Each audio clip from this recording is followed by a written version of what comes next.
Herb, good morning. Wait, I gotta get you. Yeah. Oh,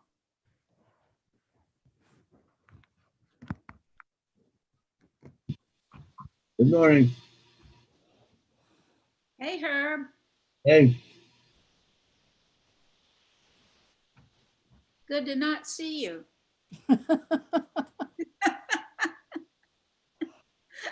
Good to hear you.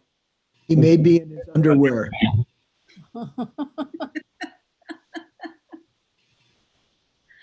now that would be disrespectful.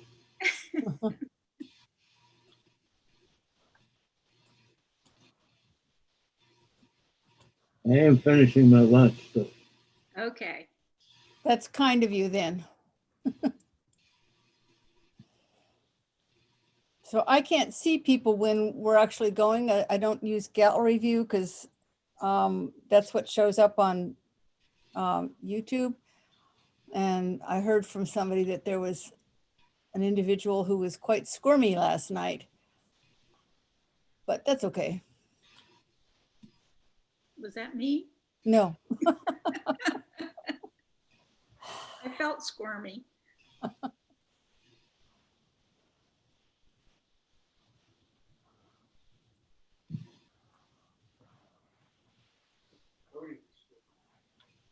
Yeah, Bodie was squirmy. Come here, Bo. Say hi to Donna. Bodie. Hi, Bodie. You get him every time. Bodie's starting to look a little jaded. Yeah. So like, yeah, I've heard that before.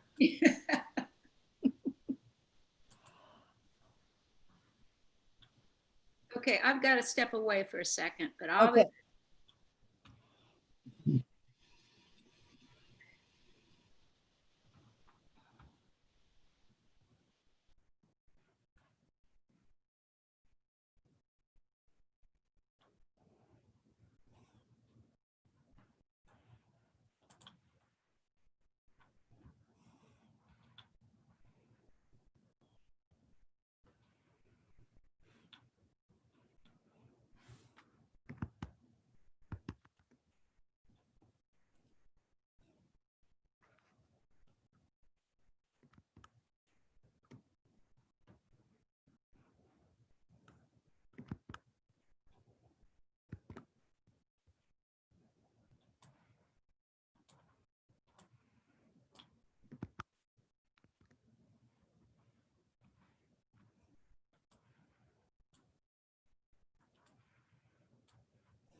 Hi, Alex and Sandra.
Hello, Diana, welcome.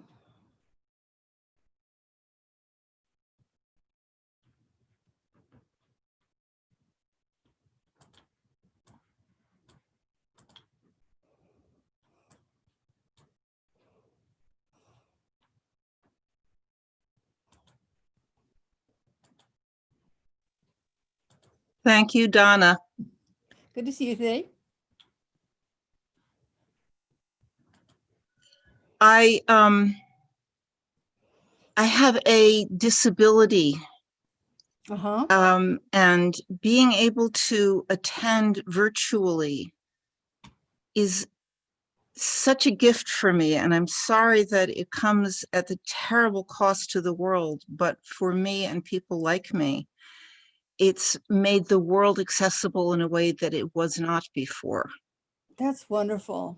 Yeah, So I hope that we will all get together and stop the pandemic on the sake for the sake of all, but that we'll sometimes be able to continue these virtual attendance things.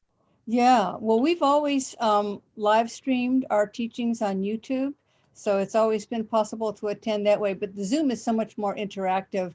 You can Yeah. ask questions and so on. So, Yeah, um, it feels absolutely like being present with the teacher. It really does. yeah, yeah, So I know that when things go right, people don't notice all the things that are going right. yeah.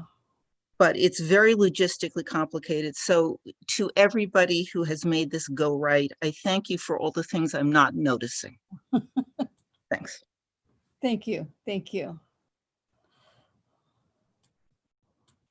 And thanks for sharing that. You know, once we started doing Zoom, it became really clear to me that it's something that when we're able to get back in the Gampa, I want to keep using it because it does allow a different level of interactivity. And we do have people who can only attend remotely. So it's a nice thing to be able to add to how we're able to offer the Dharma. So I actually can attend, but I can't concentrate because it's so painful. oh, But to be able to attend and to have whatever little bit of clarity I have focused on the teachings, that's the gift. Thanks. good.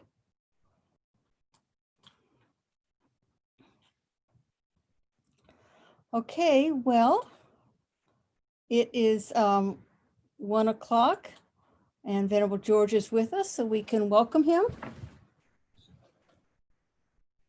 Welcome, Venerable George. Hey, guys. Nice to see you. I'm going to try to see everyone. Here we go, gallery view. So Yeah, we have, hopefully not everyone, but maybe we can begin with a little meditation while some people are joining. So sit comfortably. Relax your body in the presence of the Buddha and all sentient beings. I remember one of my Dharma friends, a monk whose Spanish name was Jesus, like Jesus. He was at Sarah. He used to teach Lama Usel Spanish while I taught Lama Usel the English subjects. Jesus was a very good meditator. He said he used to begin meditation by, like at the beginning of Lama Chopa, imagining all sentient beings around us and seated, having empathy, brotherhood, and sisterhood for them. So, with a thought to relax your mind, let other thoughts go, and just focus on your respiration for maybe a dozen or so cycles, just watching it very carefully.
If you had a little success with that, bring your attention to your mental consciousness.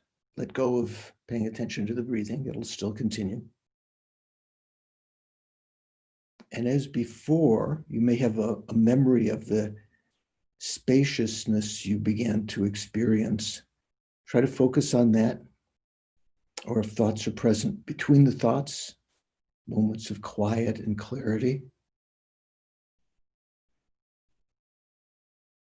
Even if the thoughts are present, remembering that their very presence indicates that the mind is spacious and clear, unobstructing, in that those thoughts can appear within it and disappear.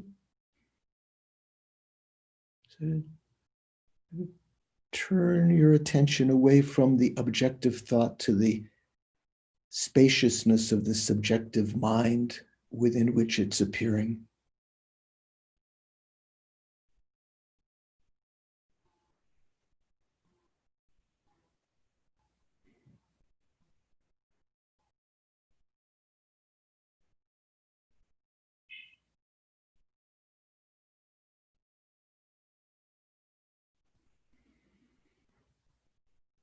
Try to let go of the seemingly looming presence of your body that is appearing to your mind as a thought, as an image.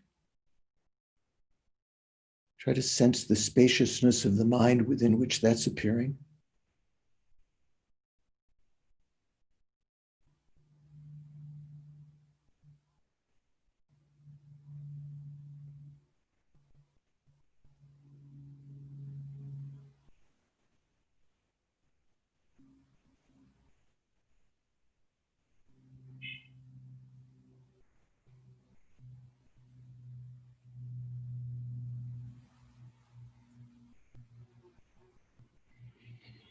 Even the sense of yourself as a meditator is appearing to your mind as a concept, thought.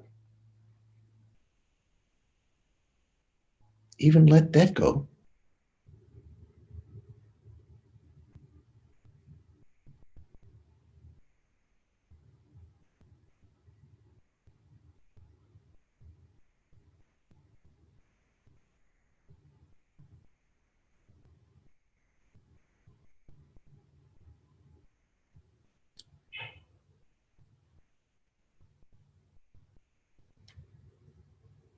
As you get familiar with this kind of meditation, you may have a sort of appearance to your consciousness of the consciousness, sort of spacious and clear light. Even that yet is just an approximation. So kind of like an iterative process. Let go of that. Try to sense the actual clarity of the mind within which your image of it is still approximating.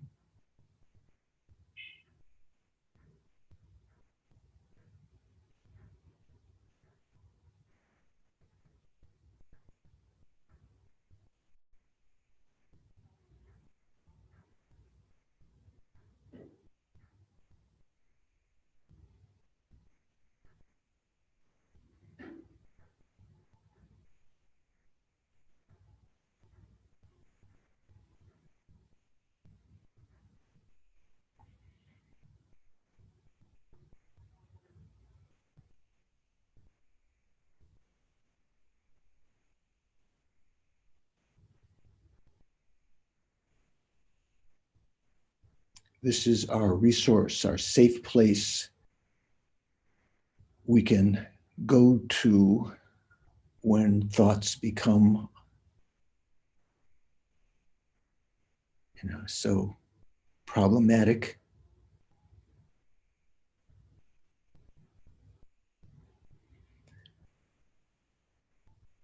Recognizing this is a special quality of having this life of leisure and endowment.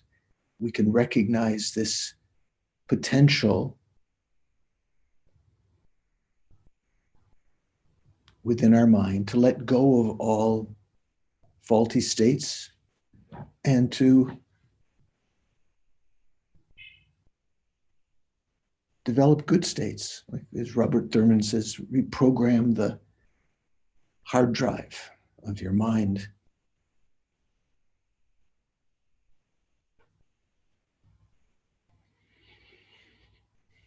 And as yesterday, thinking not to waste this opportunity to leave an imprint in the mind,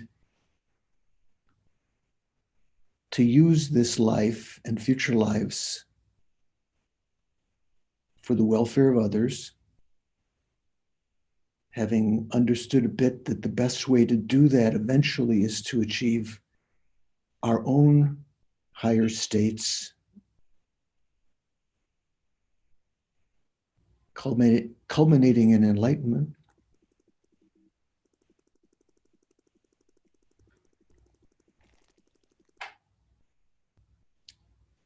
try to make a strong determination that I'm going to participate today for that purpose, to achieve enlightenment, not simple nirvana, but full enlightenment of a Buddha, the omniscient mind,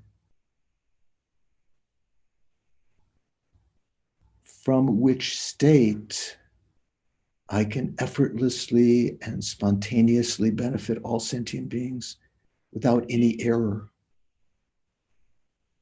lead them out of samsara into eventually that same state.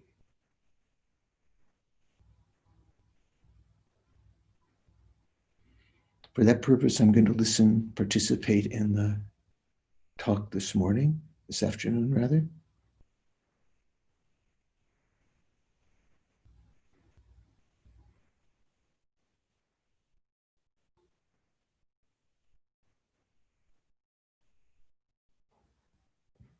And then bring your attention back to the present.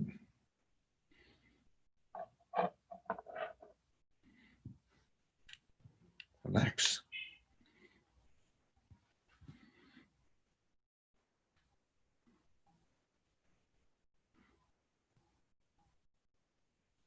So, any observations about the meditation or questions? No? Someone? Yeah? George, Yes. hi, this is Condo.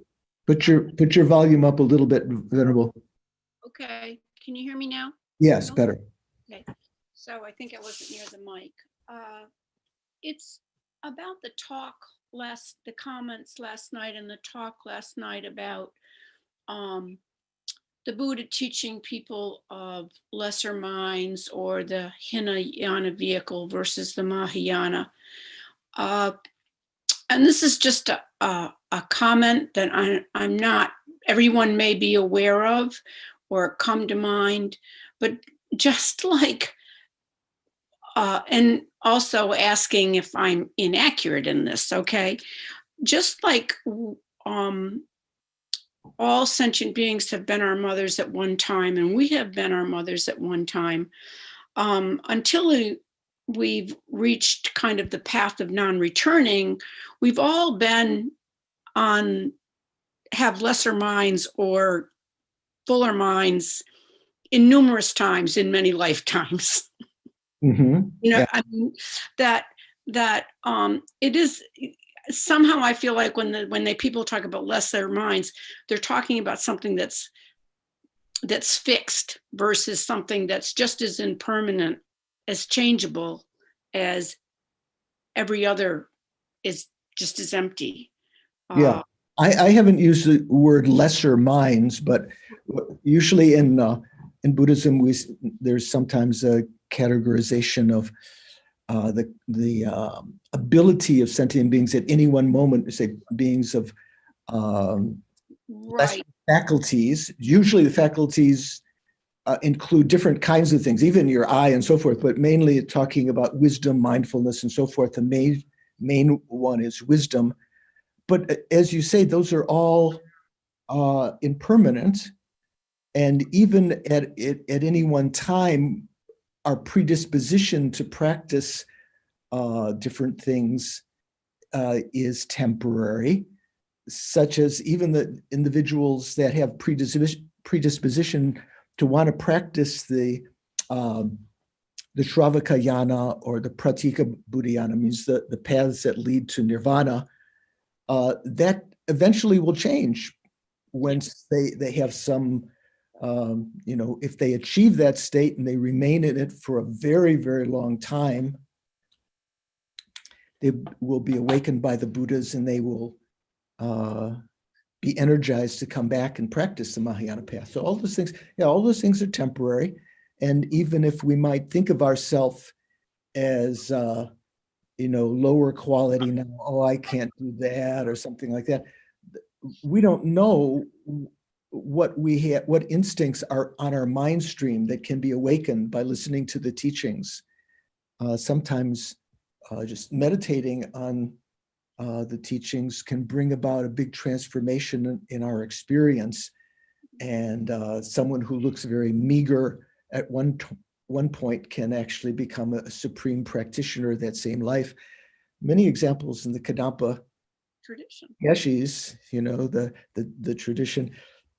The Geshe Bengungal, who was sort of like this rascally guy who was, very lazy and so forth. He at first, there's so many negative thoughts coming. He trained himself to put a black pebble down on his table every time he had negative thoughts, and a white pebble every time he had a virtuous thought. And at the beginning, many days, the whole table was filled with black pebbles, maybe no or one white pebble. But eventually, by training the mind, he was able to change that and became a great practitioner. So yeah, one thing I wanted to mention about yesterday, Sister Donna had forwarded me a comment that someone had made about that question about the Hinayana and Mahayana.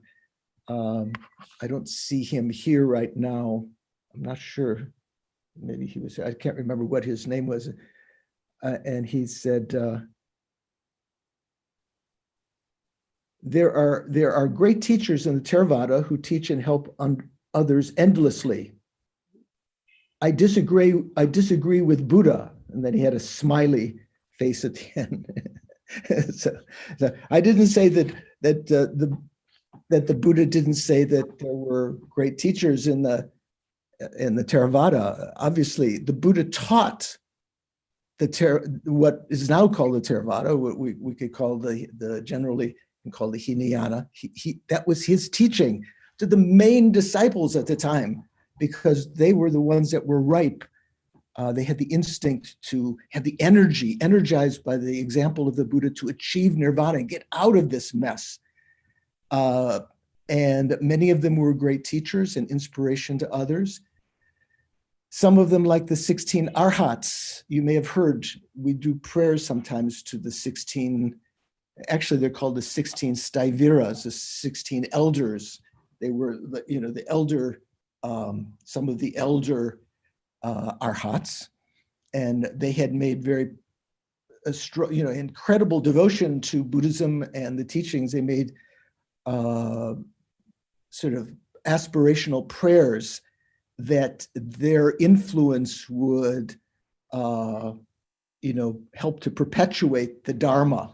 Some of them actually became bodhisattvas. Maybe some of them were actually bodhisattvas at the time, masquerading as arhats, which you can sometimes do. Like if you go to a rally, you might actually be able to quell the disturbed minds of people by manifesting as being one of them at first, but giving some sage advice. It's kind of like that. So, Lama Yeshe used to say, it's a little, if you think about it, the difference between the goal of the Hinayana path and the Mahayana path. Hinayana path, the main goal is to get out of samsara for yourself, like that famous song, I got to get out of this place, right? What was that? Not the Doors, or who was it? The Animals. The Animals, there you go. Yeah, we talked about that other years. So sort of like the Hinayana view is, I've got to get out of this place. The Mahayana view is, we've got to get out of this place. So you're helping to lead others out of it. So it's a little bit like being at a cocktail party, or what do you call it, a pool party, and you're imbibing beer or whatever your choice of intoxicant is. Beautiful people, nice Raleigh summer night, and someone hands you a phone, and it's your mother saying, I'm trapped in the house. It's on fire. Please come and help me. And you're enjoying yourself so much, you kind of look at the phone, you look at all the enjoyments around you, and you put the phone down and say, later. As that your own enjoyment is paramount.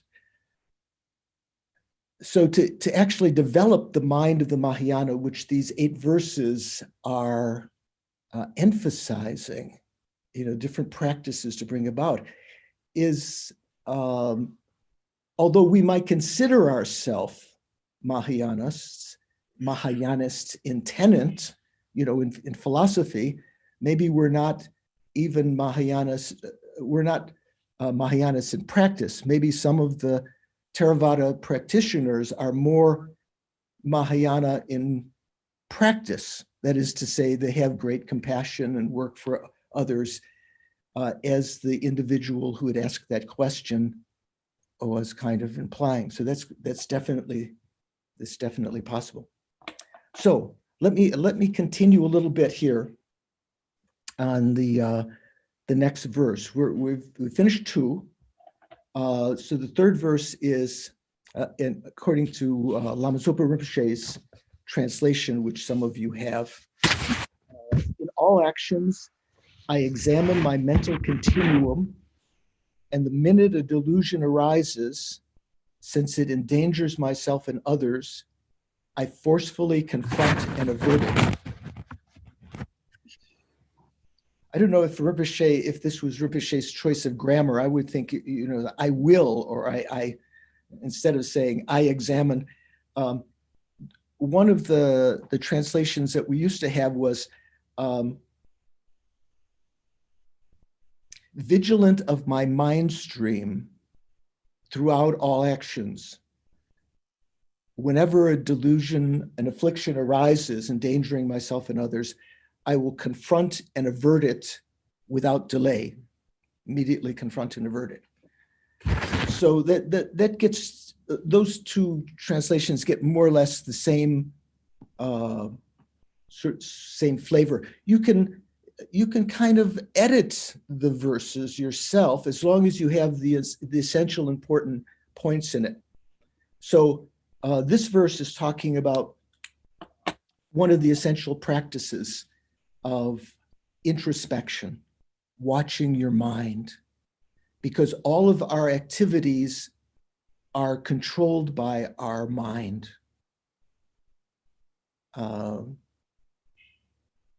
If you begin to watch your mind, you notice that your reactions to situations, your verbal and physical reactions, and of course your mental reactions, all depend upon how you're looking at it. Whether there are faulty states of mind that are present, causing you to think and act in ways that are not profitable to you, that are negative, that create negative imprints in our minds, negative karma. So it's the practice of the bodhisattvas and the practice of also the Theravada to observe one's own mind, even when you're walking, when you're washing the dishes, you're driving, not to the distraction of, crashing into another car, but to be aware of your mind and to be vigilant of the arisal of disturbing states. What we can summarize all of the different kinds of disturbing states. The Buddha said that there were something like 84,000 afflictions. We can summarize them all into 3, what are called the 3 poisonous minds. I think we talked before. The most destructive of which are the set out of those 84,000 compressed into one segment called angered repulsion, sort of things where you've experienced something that's you find unpleasant, and as a result of that, you project upon the situation faults that are not really there, maybe on the situation or the person who's causing the problem or the government or whatever, or your bad luck, whatever you might feel anger or the whole myriad of tendrils of similar kinds of minds that want to strike out and push it away, something that's impinged upon your ego sphere, if you'll accept let me use my own lingo there. Instead of the ecosphere, your egosphere, something which is threatening, and so you want to push it out. That's one set of the delusions that can be comprised in the poisonous mind of anger or hatred. Then another kind is when you've experienced something which pleasant, and you want to have it. You like to bring it into your ego sphere, are things that we call attachment or desire. And because of feeling something pleasant,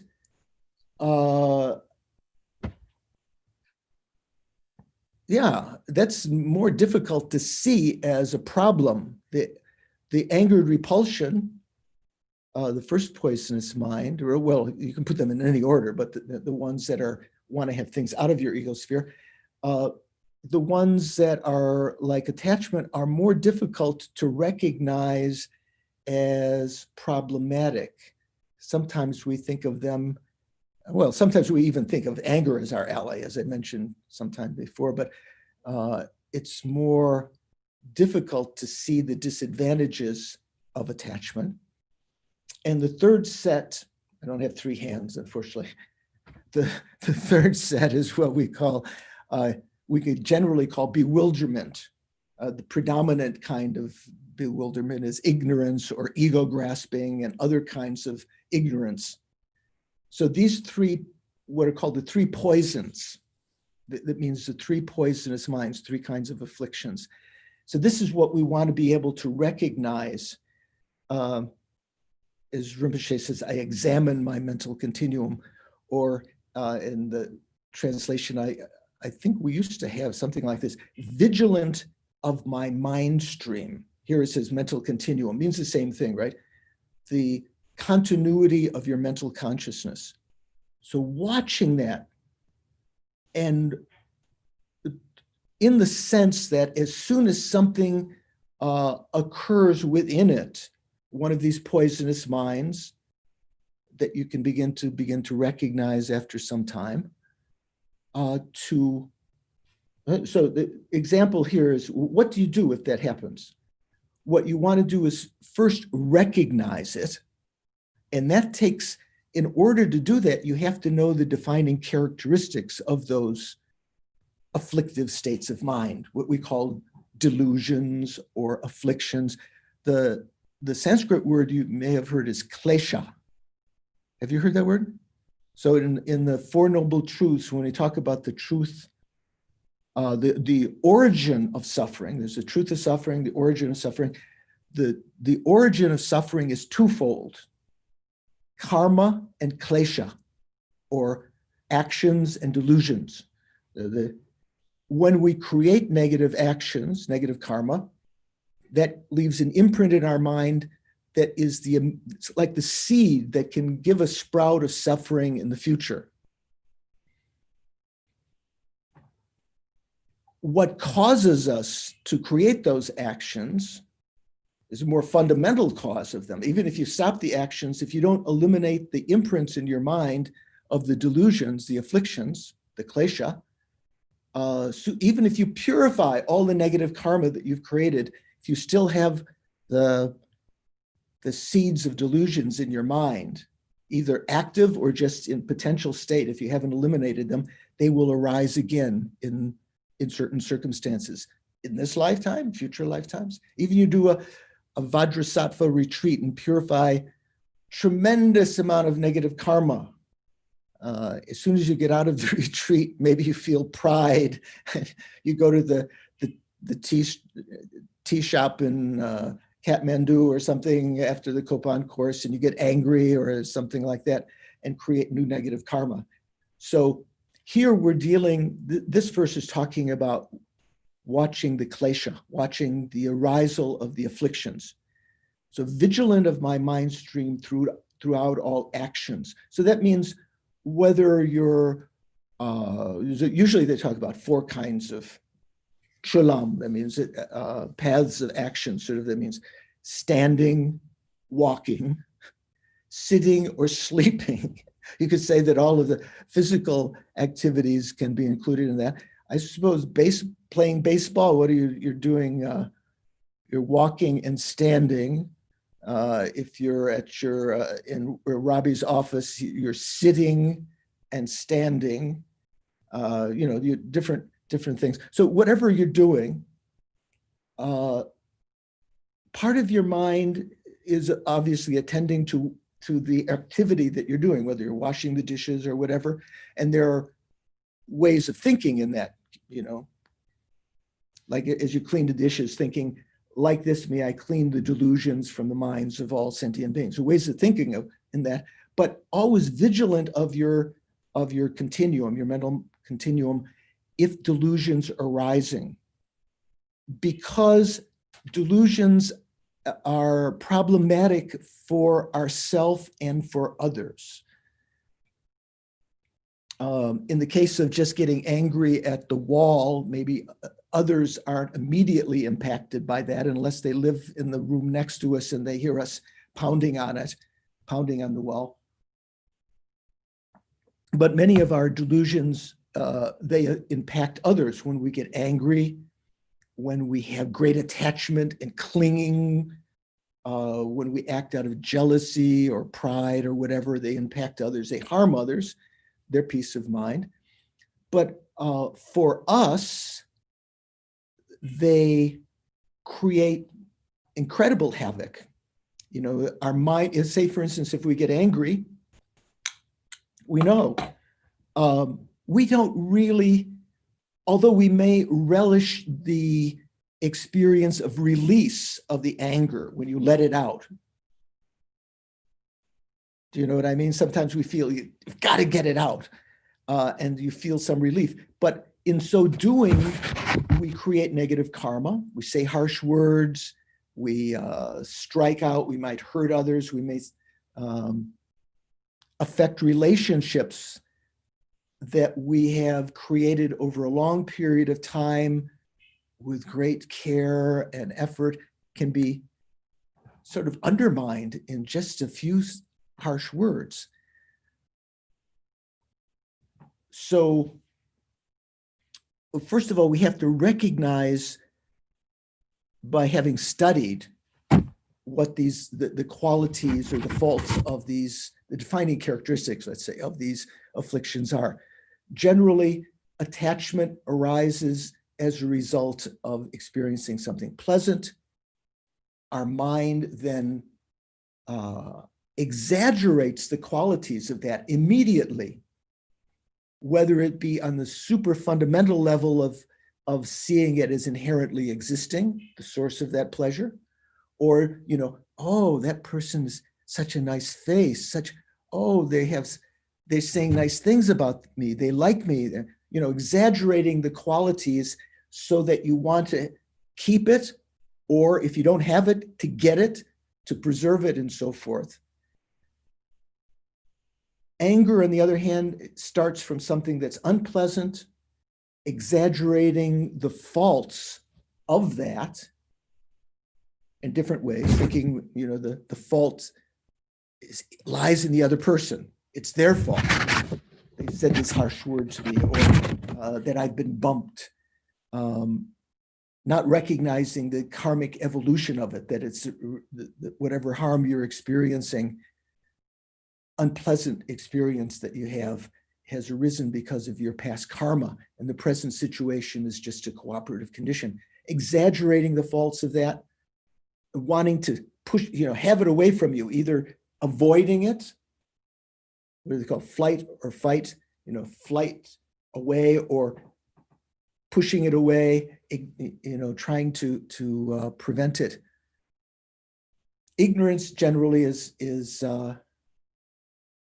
sort of the intermediary between those, the bewilderment in general, not developing thoughts of anger or attachment, but still perpetuating unknowing, which is whenever you are in a situation where you don't understand something fully, as the Dalai Lama says, if you don't know that your neighbor every night is moving the fence a couple of inches onto your the boundary between your houses. He's moving it every night. Oblivious of that, you can fall into problems. So this is a basic kind of practice of the mind training, because even you're trying to cherish others, as in the first verse, always to recognize the value of cherishing them, in that it brings you closer to enlightenment. You create all of the causes of good qualities. And even in the second verse, if you recognize the faults of pride and hold yourself low and hold others as superior, cherish them as superior to you, other kinds of delusions can arise. So you want to be vigilant. So the classic example, I remember the first time I received this teaching from Lama Zopa Rinpoche at Kopan, I think it was 1974. You may have heard this example also. The expression I used, confront and avert them, and that's what Lama Zopa Rinpoche says here. I forcefully confront and avert them. I will confront and avert them without delay. It's a little bit like this, like in the entryway to the king's chamber, the throne room or something. There are guards outside there, two guards on either side with spears. And so if someone comes up, they first, if they recognize it's not one of the ministers, not the wife or the children or something, so they confront them. Who are you?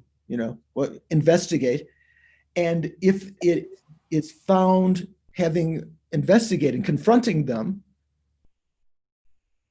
if they recognize that there's some danger, they will avert them. They take their spears and they immediately get the person away. They threaten them, they push them away so they don't get in. So that's kind of the idea here.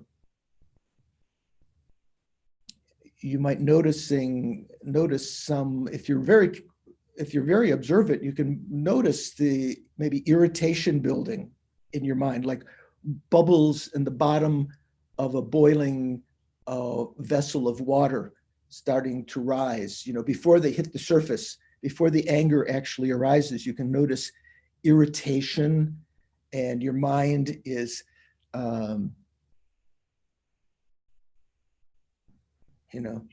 becoming disturbed. One of the general characteristics of all of the afflictions is that the mind becomes like the surface of a agitated water, is not calm, and also becomes unclear. Like if the if the horses run through a riverbed, crossing the river, the king's horses, their hooves not only cause the water to be agitated, but also the mud to be injected back into the water. Their hooves, dig into the mud as they're running through and so the water becomes murky and agitated. That's kind of like the characteristic of all of the delusions.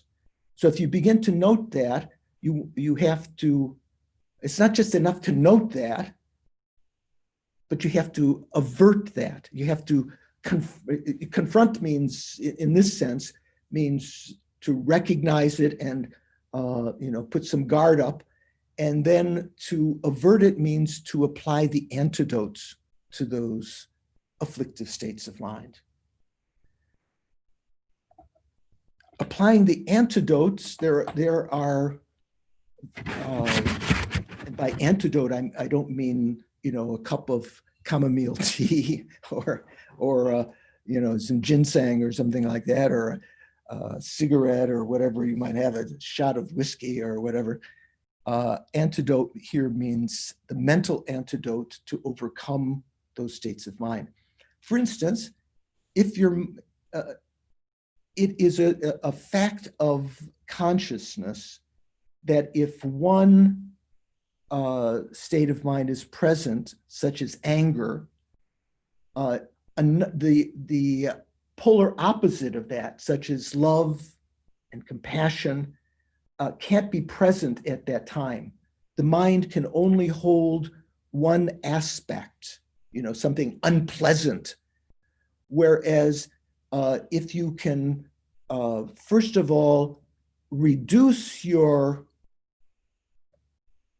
your whole, you know, that strong effect of the delusion, hopefully because you've caught it early enough and it's not caught hold of your mind, you can actually inject the opposite state of mind, actually meditate on love and compassion and prevent the anger from actually rising. I think I mentioned at Kadampa Center in the past, and I think I mentioned in the talks I gave in New York and Washington last weekend on the 37 practices, or was it the weekend before that? The Kadampa Geshis had four, say for instance, with respect to anger, they had four methods. We talked about this before, the four Kadampa methods to deal with anger. Do you remember this? Donna, yeah, you're nodding partially. Kind of remember. So they talked about the arrow in the target,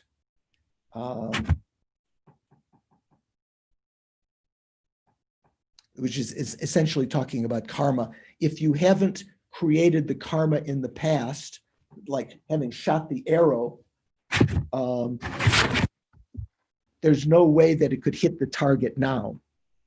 That is to say, whatever situation is arising right now, whatever cooperative condition is like putting up a target, if you hadn't created the karma in the past, in this analogy, like shooting the arrow, there's no way that the karma could ripen now in something unpleasant.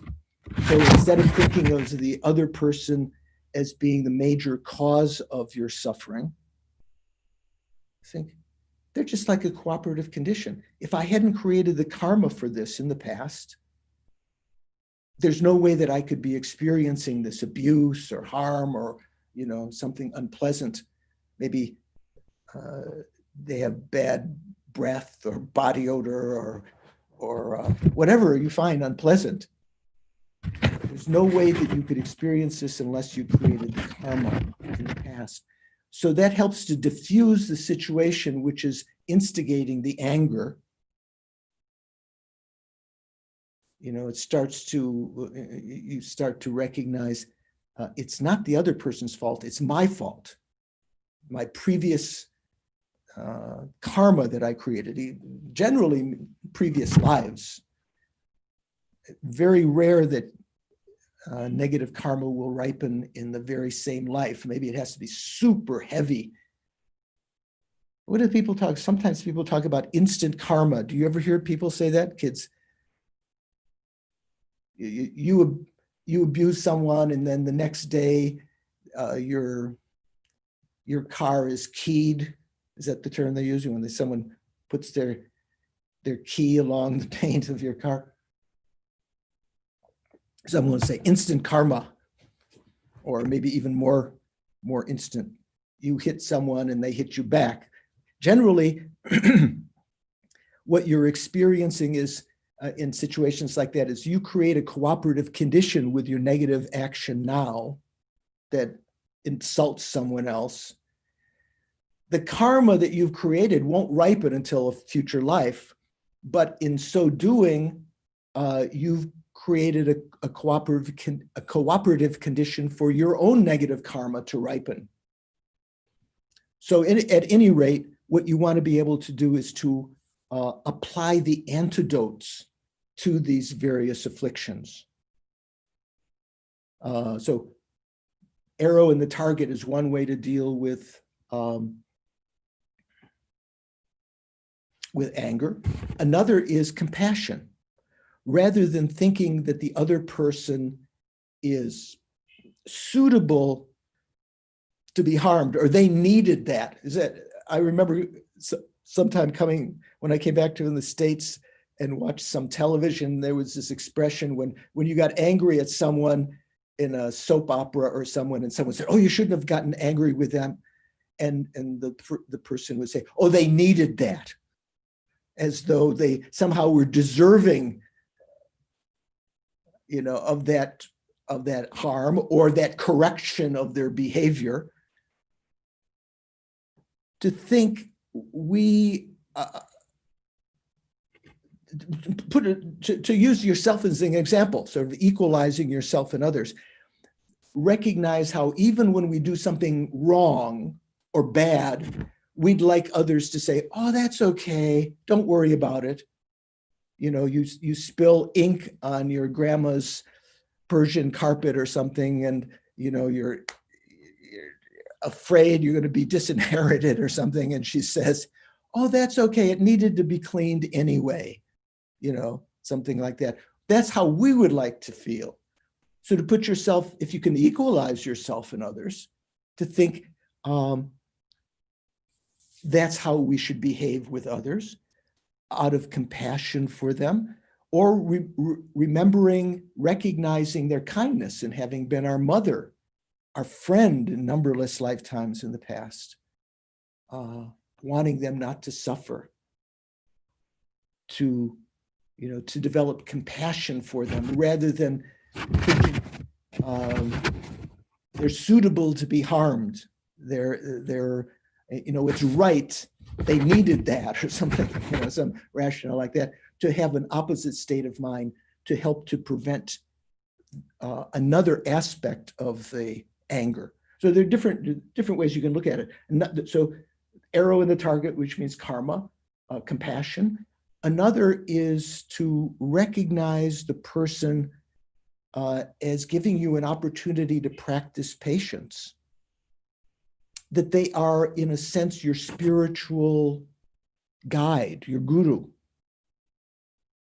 rather than thinking this is something I don't need, which is, when you're ready to strike out, to think it's something I do need. It's my teacher. It's giving me the opportunity to practice patience, compassion, to burn up my negative karma without me responding with anger. So it's a win-win situation. The negative karma goes down and you don't create any new negative karma. In fact, you create some virtue in being patient. Arrow in the target is karma, compassion, guru. And then the fourth one that Kadampa Geshe's mentioned was wisdom. So you could think of it as two parts: wisdom of impermanence. Generally, when we talk about wisdom, we mean the wisdom of emptiness. But here we can break it into conventional wisdom. The perfect conventional wisdom is the wisdom of impermanence, realizing this too will pass. I was thinking earlier, I have a couple of flies up in my loft here where I'm talking to you. And I was thinking during this talk, I might have a Mike Pence moment. One of the flies would come on and I'd get, I might swipe at it or something. I remember,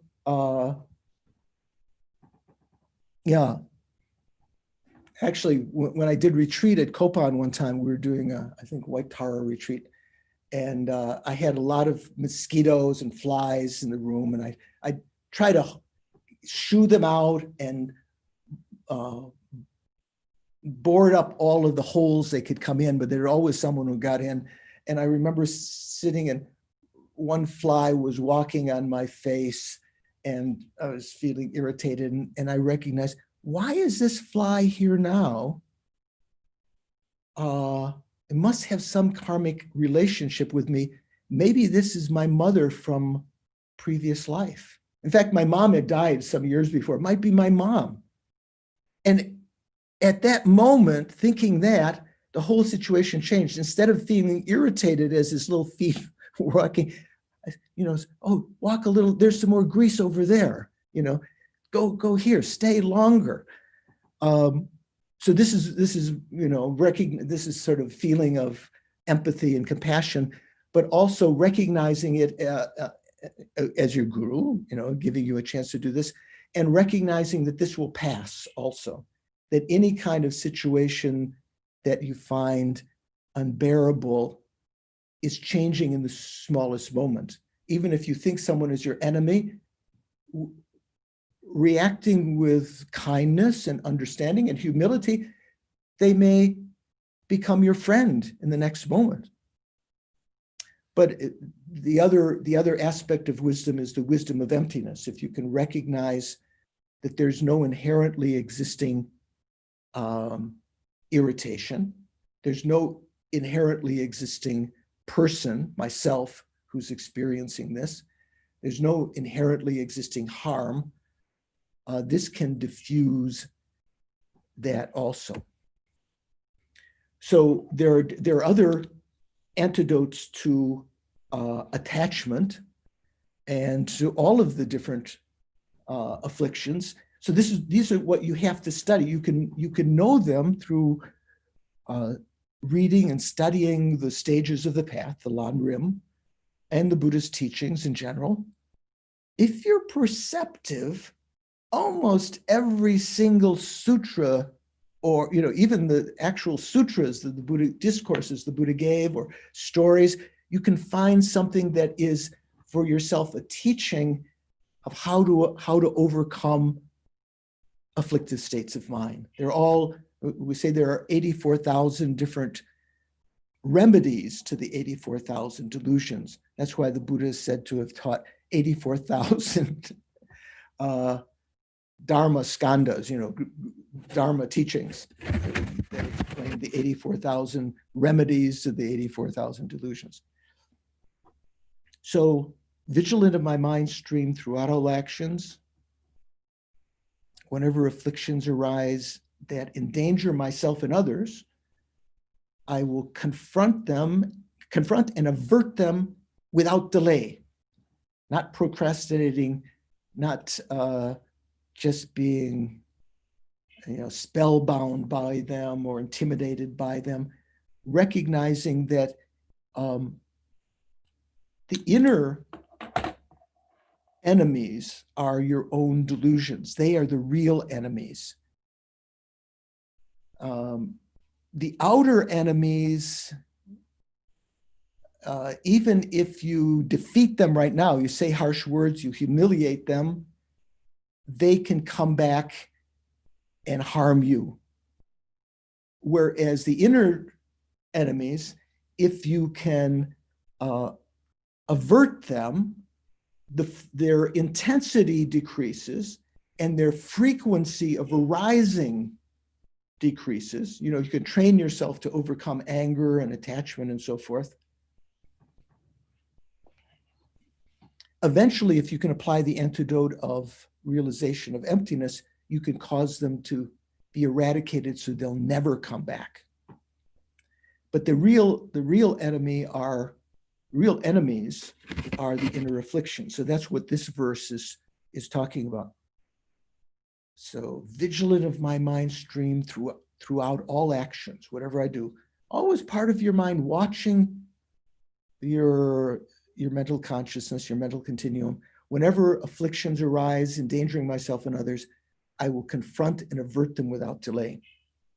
So I like to think sometimes when I lay down to sleep or take a nap or rest, I sort of daydream. I think, oh, it'd be so nice to play the piano, or or to have to be a famous.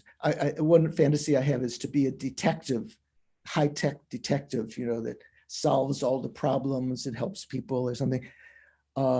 Or sometimes, your mind may daydream of something, having friends or relationships or something like this. Rather than that, I like to think, watching that in my mind, because oftentimes these have to do with pride or, attachment or getting back at the enemy. Or at one time when I had some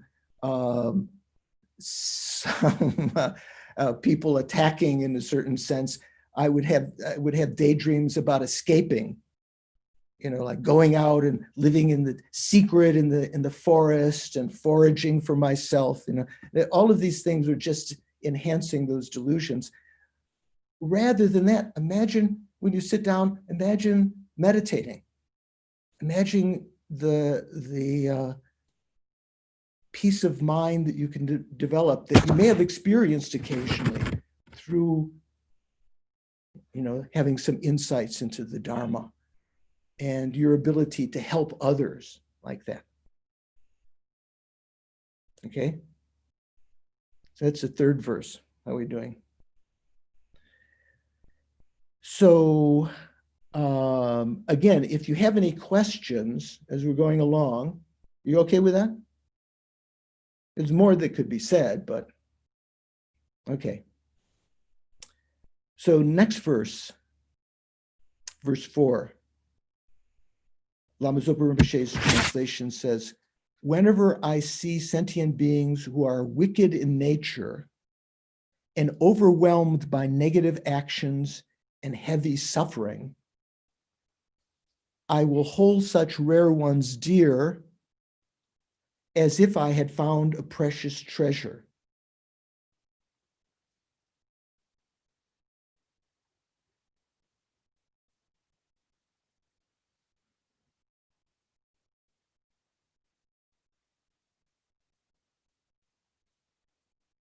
Oh yeah, he leaves out this newa. The last line is newa kewa, which means difficult to find. I don't see that in his translation. Whenever I see sentient beings who are wicked in nature and overwhelmed by negative actions and heavy suffering, I hold such rare ones dear as if I had found a precious treasure. So it's just leaving out that phrase. Other translations do have this difficult to acquire. I think Thupten Jinpa's translation of this verse has that, adds that flavor there, which is, this is verse 4. Right? So he translates it like this. When I encounter beings of unpleasant character, Rinpoche says, wicked in nature, unpleasant character, and those oppressed by intense negative karma and suffering, Rinpoche says, overwhelmed by negative actions and heavy suffering, as though finding a treasure of precious jewels, having found a precious treasure, I will train myself to cherish them, for they are so rarely found. The way I usually, my own daily translation of this is, whenever I meet beings of bad character, so the word rangshin here often colloquial means, it can mean nature, but it also talks about one's character. When I meet beings of bad character, oppressed by suffering and obsessed with negative actions. There's a verb in Tibetan here that's applying to both. It's kind of like oppressed, overwhelmed. Here, Rinpoche says, overwhelmed by negative actions and heavy suffering. Thupten Jinpa says, oppressed by these. But in a sense, the same verb might be different in English for the two things. So you say, oppressed by great suffering, excruciating, experiencing great suffering, like leprosy or humiliation or, all sorts of loss, and obsessed by negative actions. That means not just oppressed by them. That means, what was it? The Glenn Close, what was it? Remember the movie? You guys are cinephiles. Robbie Watkins, you watch movies? You don't watch movies. You just read cookbooks. Fatal Attraction. Fatal Attraction, yeah. So, obsessed with negative actions. Whenever I encounter beings of bad character, oppressed by great suffering and obsessed with negative actions, I will cherish them as a precious treasure that is difficult to find. So the phrase difficult to find has special significance here because if we deal with sane people, unlike the political situation in the States today, if you deal with sane people, and your friends, everyone, that has a loving concern and so forth, it's very difficult to practice patience when everyone takes care of you and whatever you do is kind of forgiven, or they might chide you a little bit, for, if you're bad behavior, but you're forgiven. What's really, in terms of our practice though, we never have a chance to practice patience. What you really need is something that the bodhisattvas search for, because the bodhisattvas have such great a store of virtuous karma. They very rarely encounter beings that are negative toward them. So if they see the opportunity, if something like that arises, they because it's so rare and it's so valuable, like a precious treasure, because it gives them a chance to practice patience, they hold on to that. Does it make sense? Yeah. So example that I've given in other courses also, if Diana, I think, listened in Washington, I gave this in the 37 practices also. There was one monk at Kopan when I was there. We used to, he was named as the disciplinarian of the monks. There was another nun who was named as a disciplinarian of the nuns. And so he was, he was a little bit zealous, is often the case when you become the disciplinarian at the monasteries. And I remember him coming around in the morning. We were memorizing Abhidharma Kosha, which is like I was mentioning yesterday about learning the words. It's like putting up stones, a stone fence. And that's like memorizing the root text of these great the great Indian classics, memorizing them. And then when you hear the commentary, is like putting the mortar or mud between them that makes it solidified and helps you to be able to connect the meaning with the words. So we were memorizing, and I was very excited. I was the only one there all the time memorizing. And I remember him coming early in the morning before the memorization class and coming and checking the people's room. And he came in my room and said, you better go to the memorization. If you don't go, you're not getting lunch. I thought this must have been a threat that his father is sort of like kind of threat. You can't play with your iPad, or you're not getting dessert or something like that if you're bad. And it was so uncalled for. And he was very much like this, a little bit rough around the edges. And the other Sangha also felt he was a bit of an object of patience. And so it was almost like, it would be nice if he wasn't around as the disciplinarian any longer. At a certain point, Lama Yeshe asked him to go to, I think, Australia, to one of the centers in Australia to be a program coordinator there. And our first response was one of relief. Oh, wow, finally, some peace. But then it dawned on me and others that we were missing something now. At that time, we had a constant source of patience. And we almost now regretted his absence. So this is a little bit of the flavor here. Whenever I meet beings of bad character, oppressed by great suffering and obsessed with the negative actions, I will cherish them as a precious treasure because they're difficult to acquire. Generally, we don't have that many opportunities to practice patience. Now, maybe you're going to say, oh no, I got plenty. Well, you might actually think, if that is the case, you might think of yourself as quite lucky from the spiritual point of view, because at this particular lifetime, you're experiencing a situation that can be transformed.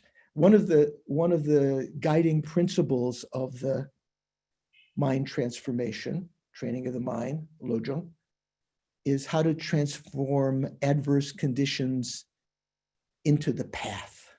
What that means is, instead of them being seen, the irritation, adverse condition, right? you might think that's preventing me from practicing, to transform it into something that actually enhances your practice. Seeing it as an opportunity to practice patience. Like I also gave an example when we talk about single pointed concentration. If you've set up your meditation retreat for the weekend, you're going to try to develop single pointed concentration. And right that time, just when you're sitting down, your neighbor decides to blow the leaves.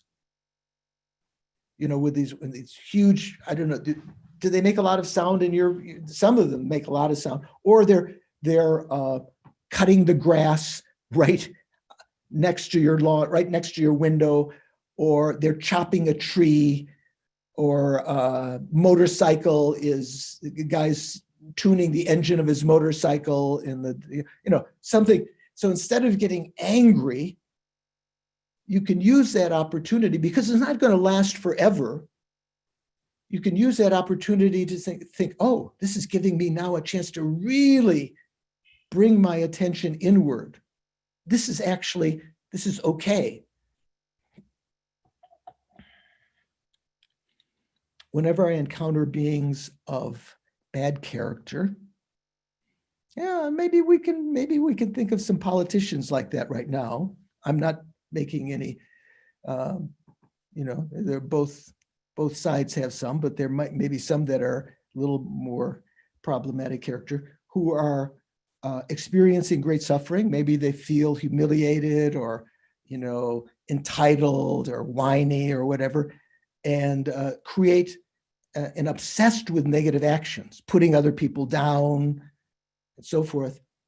Instead of letting your mind just get completely bananas, to recognize this is an opportunity to develop compassion for them. Because such an almost absurd situation like this is almost unheard of in our lifetimes, such blatant kind of behavior. Okay, makes sense?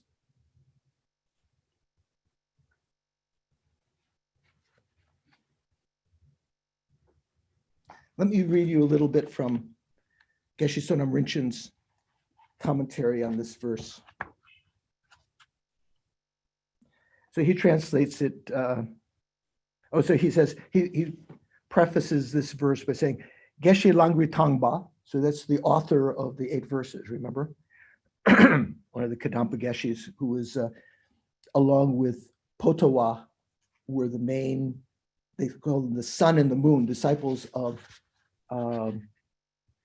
Dondemba, who was the main disciple of Atisha. So Geshe Langri Tangpa suggests another way of dealing with provocative situations that cause the disturbing emotions to arise. In our normal everyday life, we cannot avoid meeting people who are very difficult. When trying to forget about ourselves and cherish others, the kind of seclusion that we must seek in such situations is not to isolate ourselves physically, but to distance ourselves from self-preoccupation and self-interest. So not to isolate ourselves, but to isolate our mind from our own self-interest, self-cherishing, and so forth. So he translates it this way: when I see ill-natured people overwhelmed by wrongdoing and pain, may I cherish them as something rare. Rare, this is difficult to find, rare, as though I had found a treasure trove.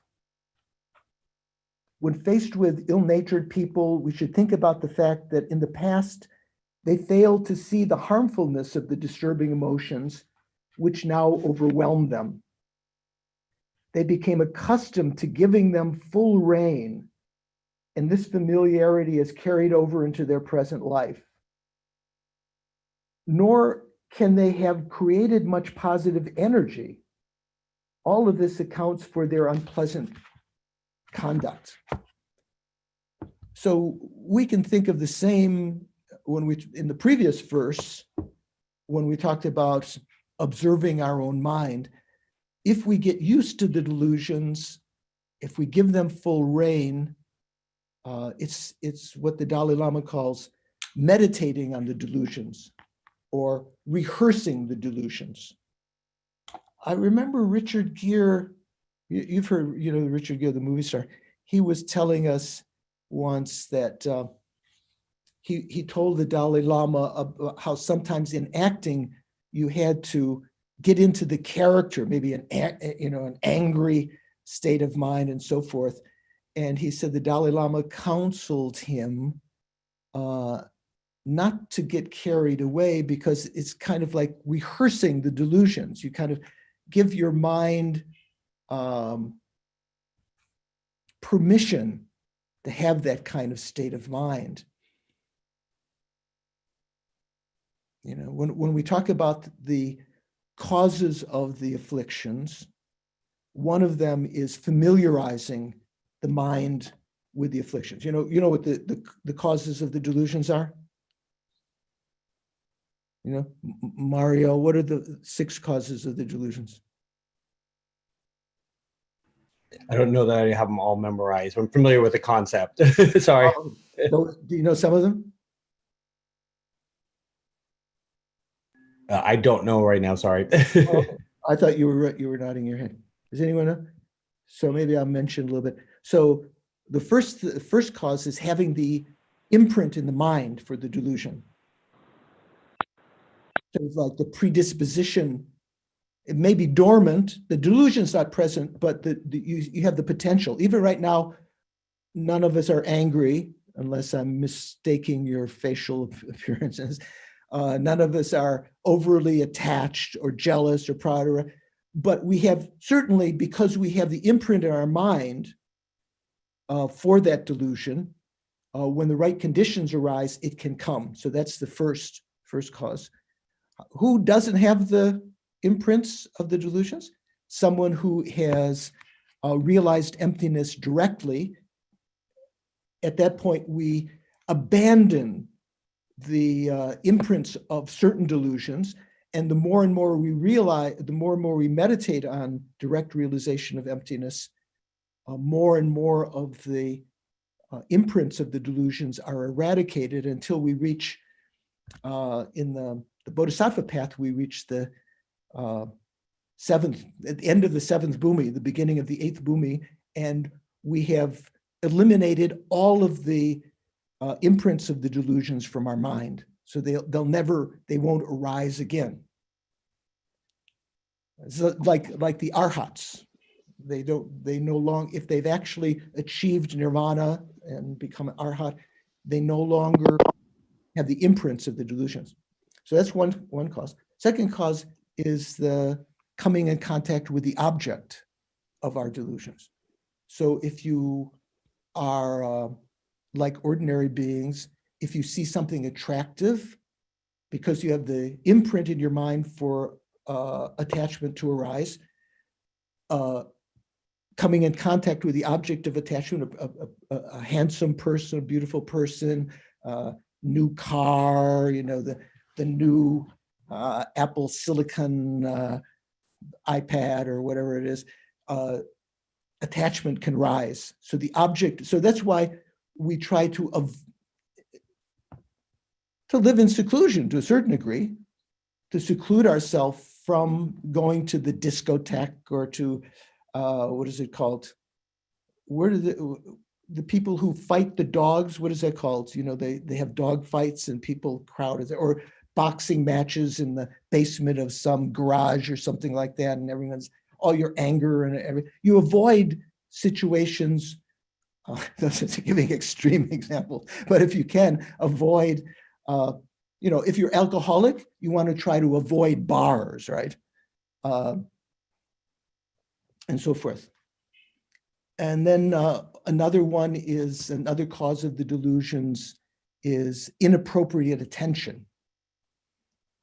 Sushin mayimpe ila cheba in Tibetan. That means thinking about the object in the wrong way, rather than thinking, oh, this attractive object is impermanent and it will not lead to real satisfaction. That's called appropriate attention.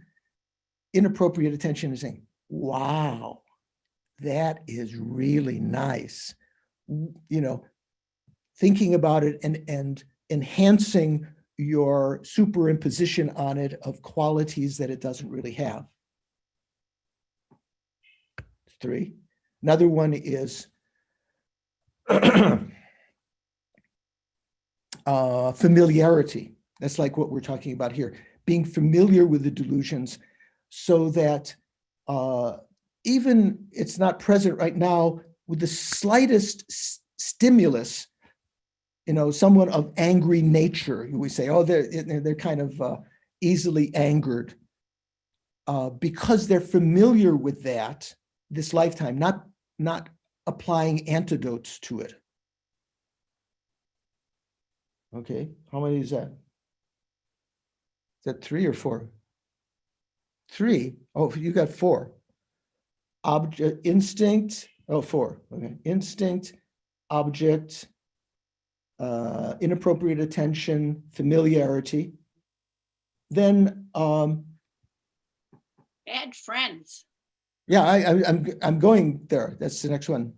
You could just which order? The next one is you could call negative friends or bad friends. That means even though they may not be someone who is inciting you into bad behavior necessarily, but they're just saying, oh, why are you sitting here meditating? We could be out at the ball game. Why are you studying? Why are you spending so much time doing this? Or it can be people that incite you into bad behavior because of their own bad behavior. You hang around with them long enough and you start smoking or drinking or swearing or, you know, having bad behavior.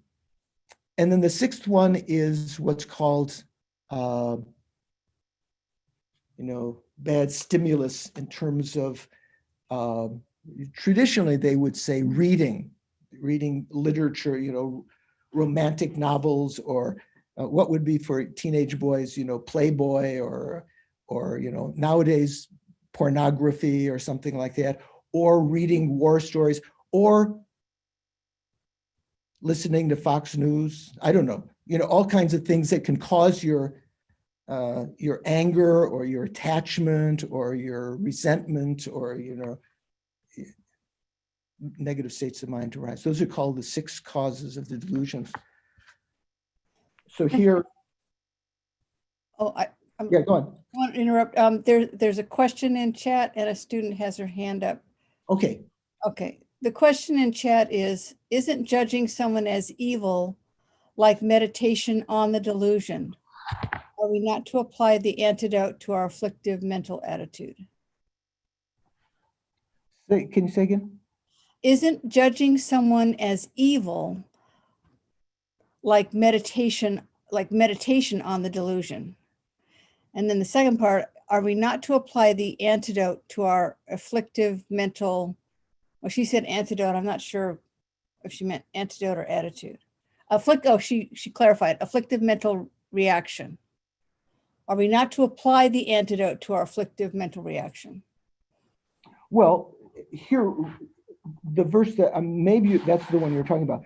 Whenever we encounter beings of bad character who are experiencing, you know, oppressed by great suffering and obsessed by negative actions, that's not, you know, you might think that's a judgment call or that's being judgmental or it's causing your own delusion to arise. To recognize reality, if people are, from a Buddhist perspective, creating negative karma, and they are, you know, experiencing great suffering, that's something that you can observe and you can feel compassion for. And that's what's meant in this verse, to feel some empathy and compassion for them rather than being judgmental and running away and so forth, even though you'd like to. So I'm not quite sure, maybe if that person wants to elaborate a little bit more in another chat to you, but let me just read a little bit more. We're going to take a break in the middle here because it's almost 2:30. So maybe in 5 minutes, we'll take a 10-minute break for bathroom, tea, Coca-Cola, whatever. They became accustomed to giving them full rein, their delusions, and this familiarity is carried over into their present life. So that's one of the causes of that and something we should be aware of. There are so many people who are ungrateful for the kindness which others show them. Imagine you have cooked a delicious meal for a sick friend and you bring it to her. In her haste to eat, she takes a big mouthful and burns her tongue. Angrily, she pushes the plate away, or worse, throws it on the ground. Such bad manners are so ungrateful. Our normal reaction would be to feel angered and swear never to do anything for her again. Many people indulge their disturbing emotions and do nothing to curb them. They don't see anything wrong with expressing them. It is as if they are running around stark naked without the clothing of self-respect and decency. So this is sort of like, I think Ruth was, this is in Geshe Sonam Rinpoche's commentary. She's kind of giving a contemporary example of the classic case that's mentioned in the commentary, and Geshe Chekawa's commentary to the 8 verses, talking about someone who going over a mountain pass, very cold, exhausted in Tibet, and you offer them out of kindness a plate of hot stew, and but in their eagerness to eat it, they burn their lips and they toss it down. So she's elaborating on that with the present situation.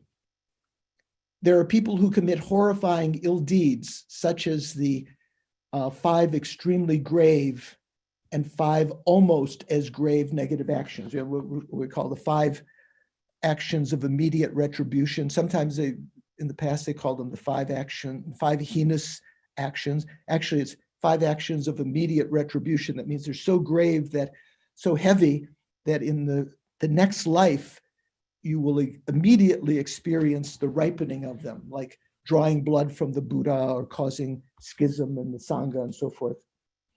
There are others who have broken their ordination vow as a monk or nun, but still shamelessly make private use of what belongs to the spiritual community.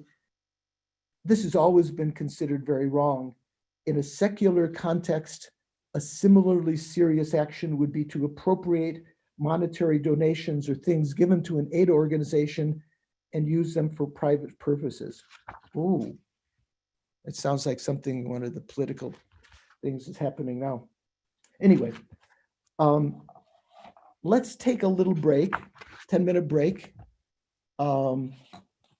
It's, according to my watch, it's about 2:25, so we'll say 2:35, 10 minutes from now, we'll start up again. So I'm just going to stop my video, but I can leave it on. Is that right, Donna? I can leave the computer on as it is?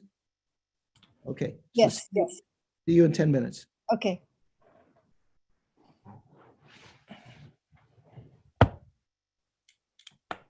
I'll also unmute here.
How are you doing? Hmm?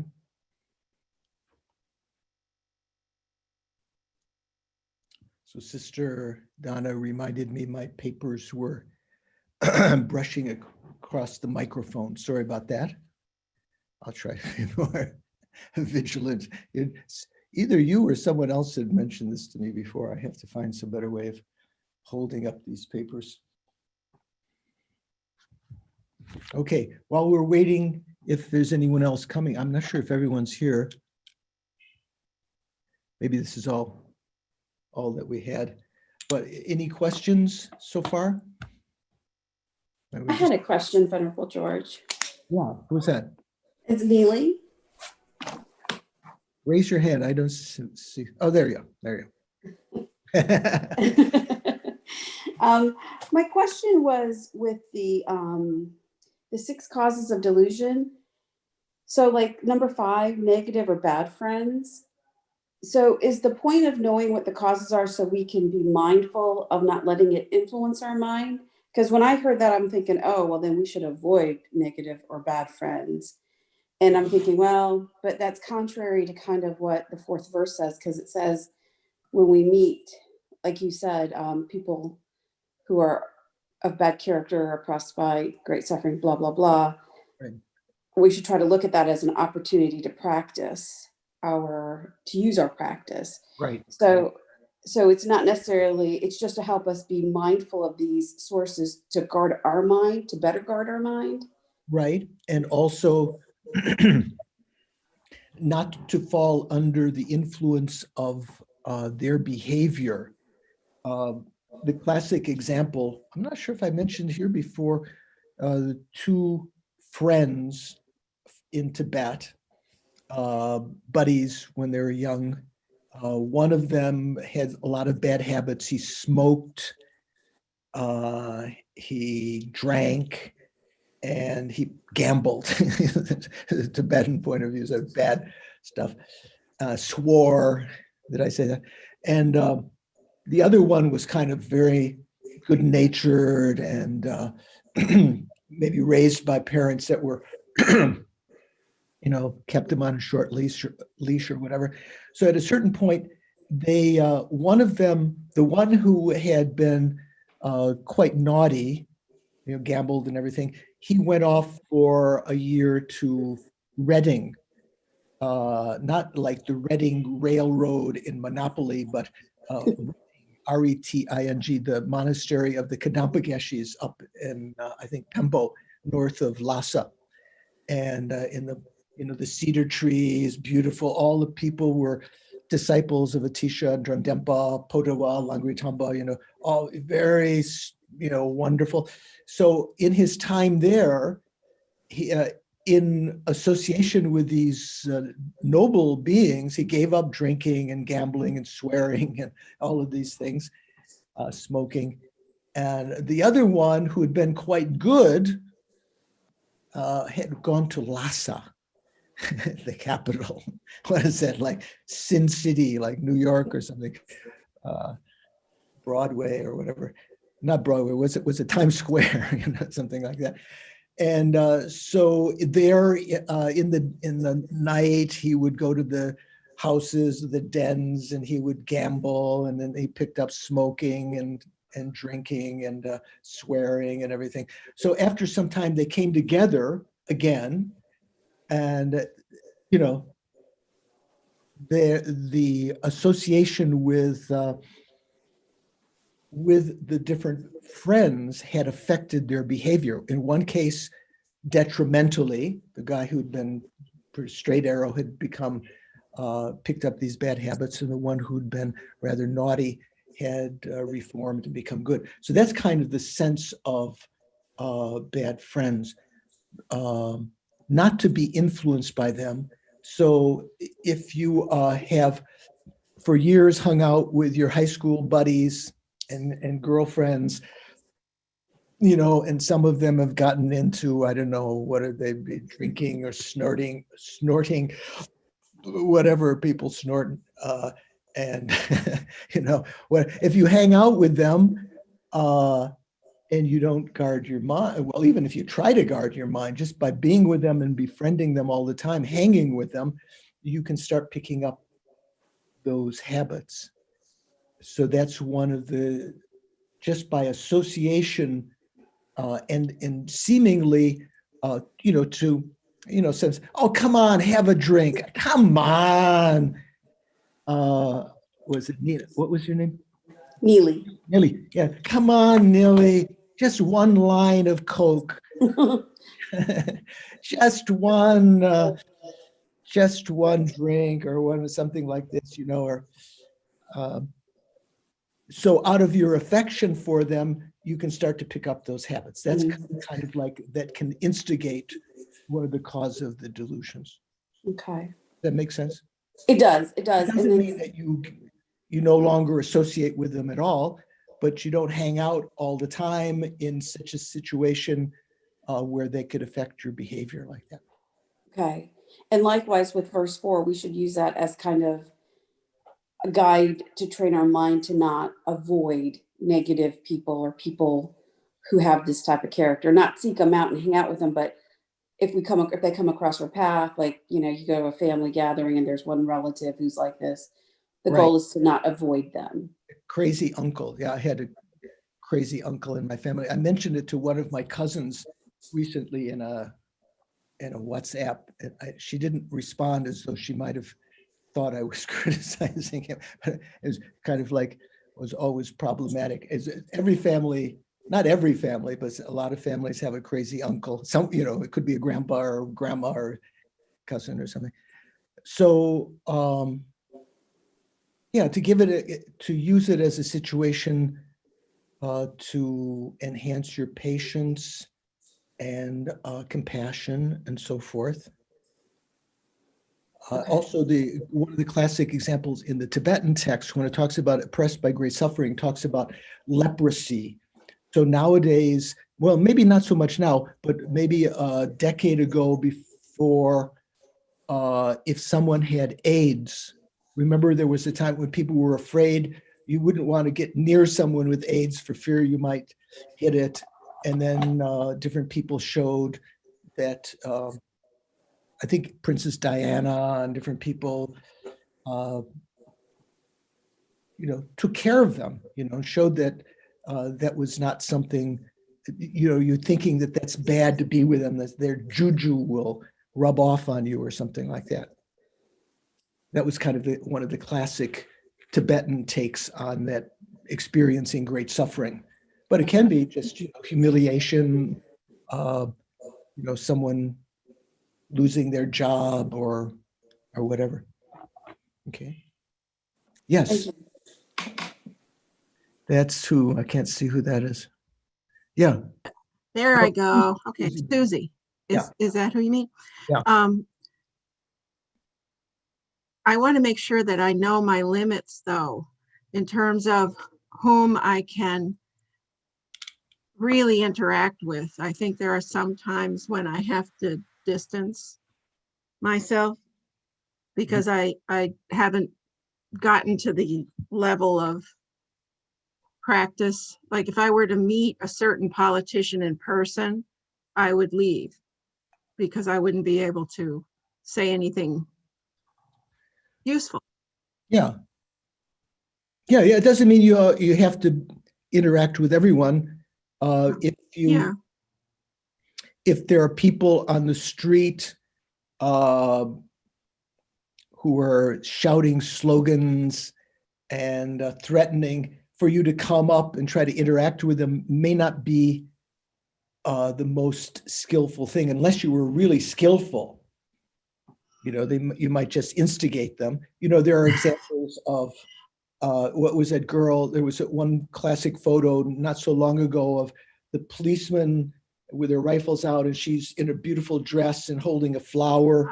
Mm-hmm. That can be transformative, but in general, it may not be the best thing to interact with those people, but to feel, to have empathy for all of them.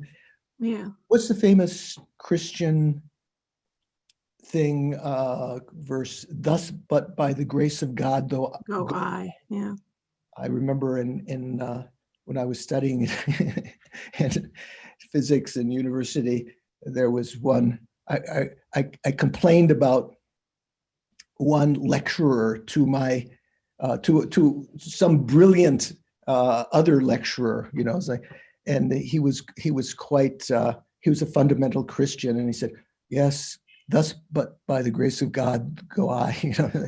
So it's though, you know, sort of agreeing that this other lecturer was sort of like, you know, not not the same caliber, but we know all of the situations that we might find unpleasant, we ourselves have acted in that way in some Right, in the lives, past. many lives in the past. Mhm. We've created what the Buddha said were the 5 actions of immediate retribution. We've created, Mhm.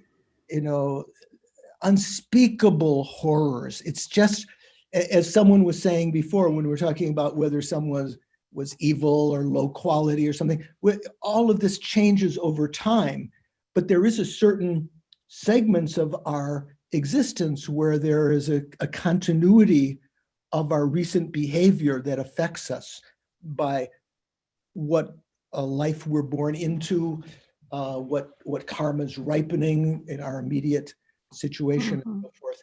So yeah, to recognize that and to have compassion for them. Yeah. Okay. Thank you. Yeah. So how are we doing? Okay. Anyone else have a itch they want to scratch? Okay. I have a quick question, maybe just not to derail this too far Yeah.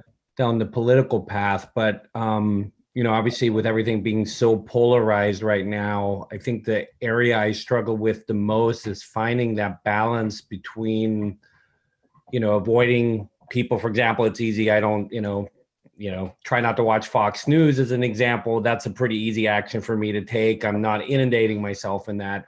But more difficult for me is that if I have, you know, family members or friends or acquaintances or other people that I might not agree with their viewpoint, and finding that line between sort of just cutting them out of my life and still looking at them in a way that, you know, to remember that, you know, we had a great relationship or wholesome relationship before it became apparent that we don't agree, you know, politically or whatever the case is.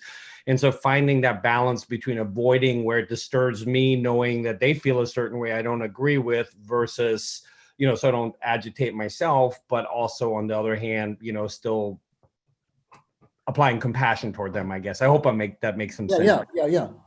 Yeah, that's not easy. There's a Dharma center in Asheville. I'm north of Asheville here, you know, or in Asheville, North Carolina.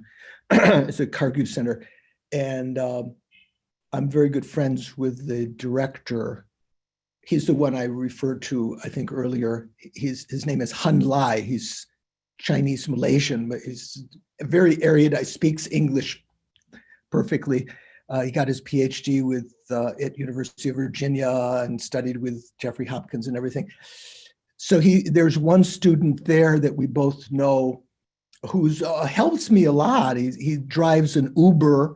He's taken me around sometime when I've been in Asheville and taken me to the hospital and stuff. But he's a big fan of these conspiracy theories.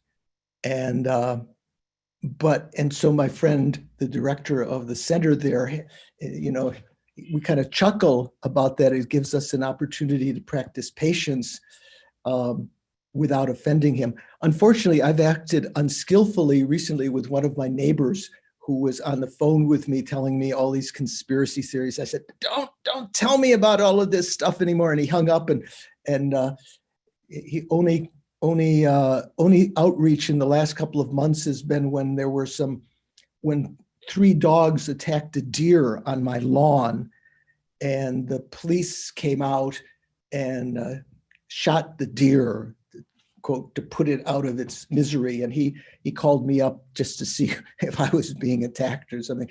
But yeah, you have to be very careful not to offend people. Okay, good.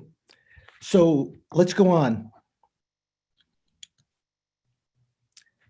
So the next verse, verse 5, Rinpoche, Lama Zopa Rinpoche's translation, when out of envy, others mistreat me with abuse, insults, or the like, I accept defeat and offer the victory to them.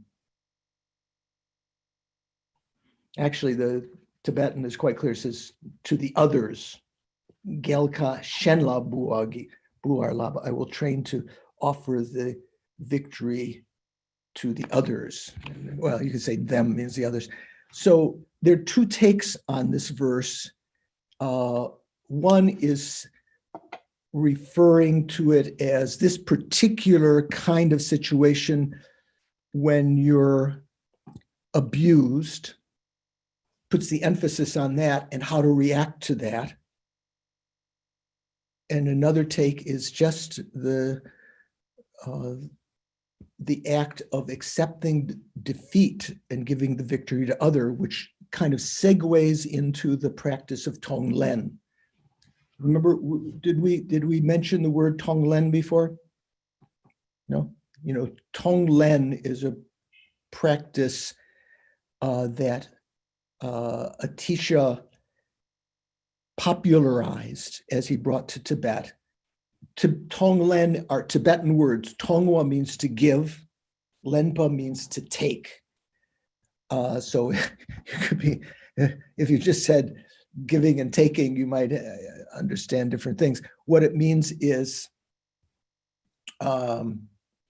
taking on the suffering of other sentient beings onto yourself, seeing the disadvantages of self-cherishing, and giving to others your good qualities, your, imagining, transferring to them your virtuous karma, your good qualities, your body, your possessions, as a way of training the mind in love and compassion. Compassion is the mind that wants others to be free of suffering. So out of compassion, imagine taking on their suffering and putting it onto your self-cherishing thought, which helps to erode it, that always wants to avoid problems for oneself.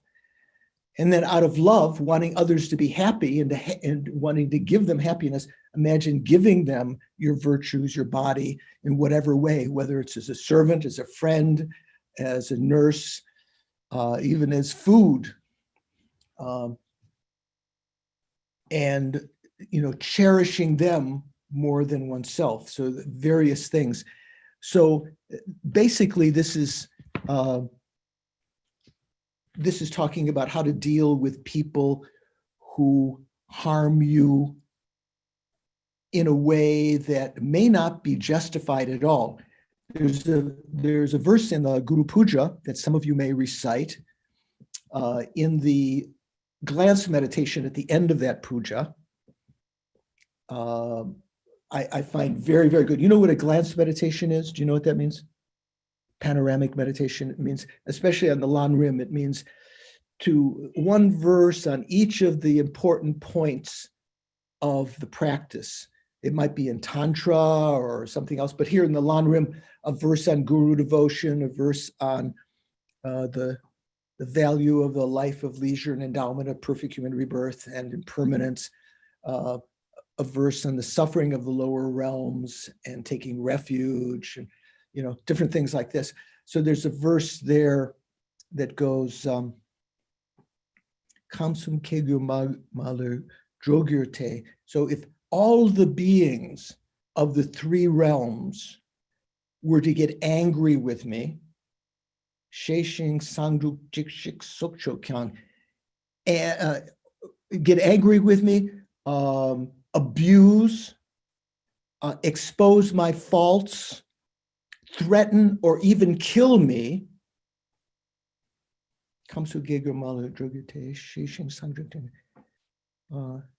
mituk nolen pempa drupchepe sopar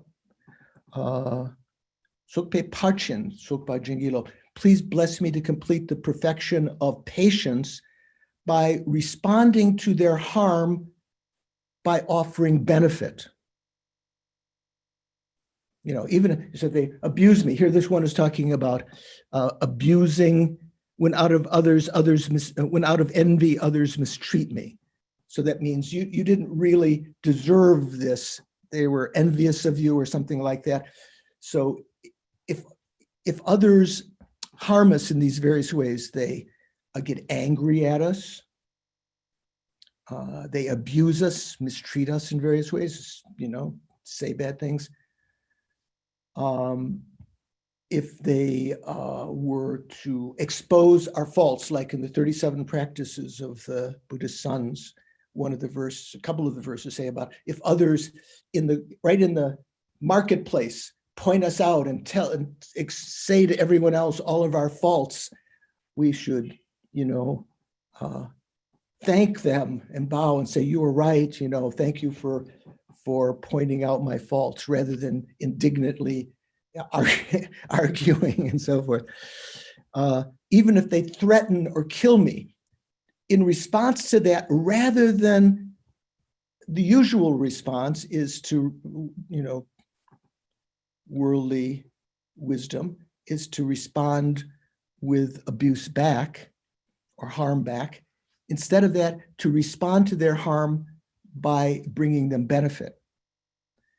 So one of the exemplifications of that I remember, and I mentioned in the other teachings also, was that Geshe Rapton, who was one of my teachers, who was one of the debating partners of the Dalai Lama, the present Dalai Lama, Geshe Rapton, who started the monastery in Switzerland, and a lot of the Western Sangha went there for a long time, studied, you know, deep philosophical subjects. Geshe Rapton was this incomparable teacher. When he was young at Sergei, he would, you know, he was a great scholar, a practitioner. He was making, in between sessions, he was making prostrations, collecting merit, trying to realize emptiness and everything. And other people, out of jealousy, would talk about him behind his back, criticizing him, you know, it's natural out of jealousy. And when he heard about that, he took these kinds of teachings to heart, and he invited those individuals to his little room where he prepared Tibetan momos. You know what momos are? The steamed dumplings. Yeah. What's her name? I can't see her name. Yeah. Someone just gave thumbs up. Those momos. So not, you know, not sort of condescendingly saying, oh, thanks so much for abusing me here. You know, nothing like that. Completely out of appreciation, because it's understood that when others talk about us behind our back, they don't even say in front of us, but they talk about us behind our back. That's one of the strongest ways of purifying negative karma. If you don't respond with anger, you can feel some gratitude that some immense amount of negative karma has been ripened in that way. So I sometimes, even though this verse is talking about not responding to those and to accept the defeat and give the victory to others, because of Langri Tampa's, the motivating factor for him studying this was that line, I will accept the defeat and give the victory to the other. I like to put that part first. I will practice to accept defeats and offer the victory to others, such as when abused by others out of jealousy, rather than putting the emphasis on that particular kind of thing. So it can be extended to all other kinds of things. I remember when I first was at Kopan in the 70s, and irritated. You know, India was, for me, was and Nepal kind of irritating in general, and I would get angry. And I remember Lama Zopa Rinpoche advising, oh, it's good to accept the defeat and give the victory to others. I don't think I was worthy at that time of that, you know, sage advice, but I remember him mentioning. So I will practice to accept defeats and offer the victory to others, such as, because in the Tibetan here it says, Dagla Shengi Traktoki Shirkur Lasok Mirikpe. That the lasok means and so forth, or such as. So when it's not talking about that, just that one kind of thing when abused by others out of jealousy, but whenever we're abused or people get angry with us, expose our faults, all of these different things, threaten or kill us, take away our money, our home, or whatever, rather than responding with anger, to practice this particular kind of patience, giving us an opportunity of practicing that. And not just so generally when we talk about patience, there are different divisions of patience. One of them is the patience of not retaliating harm. So that's what's talked about here. But here, the special, even the Theravada practitioners practice that, not to retaliate. You find in the Dharmapada, the verses from the Buddha that in the Theravada canon also, when others abuse you, not to abuse back. When others harm you, not to harm back. When others steal from you, not to steal from them, so forth. But here, the Bodhisattva practice goes beyond that and to actually benefit them, to actively try to, here in the terms here, offer the victory to others, or in the verse from the Guru Puja, to respond to their harm by bringing about benefit for them. So that might be, in certain circumstances, that might be kind of difficult, but it's something to aspire to. Maybe in certain circumstances is not so difficult if you can see some kind of tangible examples of that, you know, like Geshe Rapton's offering the momos to the people who were talking about him, criticizing him behind his back. Okay. Make sense? Let me read you a little from Chekawa's commentary. Remember, in this book that Thupten Jinpa authored, he has Geshe Chekawa's, anyway, Thupten Jinpa's translation of Geshe Chekawa's commentary on these verses. So Geshe Chekawa, remember, he didn't meet Langri Tongpa. He was inspired, he received the teachings from one of his gurus. He sought out Langri Tongpa, found out that he had passed away, sought out one of the main disciples of Langri Tongpa, to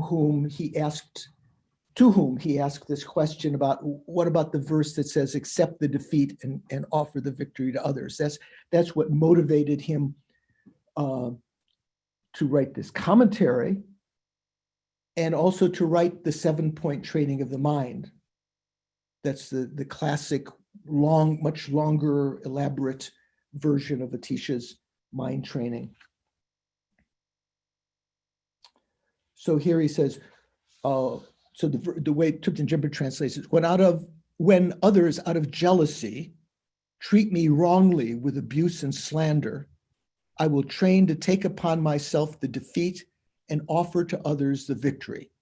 They're just always changing the words a little bit, but it's the same sense. Whether or not, this is Geshe Chekawa's commentary, whether or not we are at fault, if others slander us or malign us out of jealousy or other motives, not just jealousy, instead of harboring resentment, we should respond with a gentle mind. Free of resentment, we should refrain from claiming, for instance, I am innocent. Others are to blame. Like Langri Tangpa, we should take the defeat upon ourselves.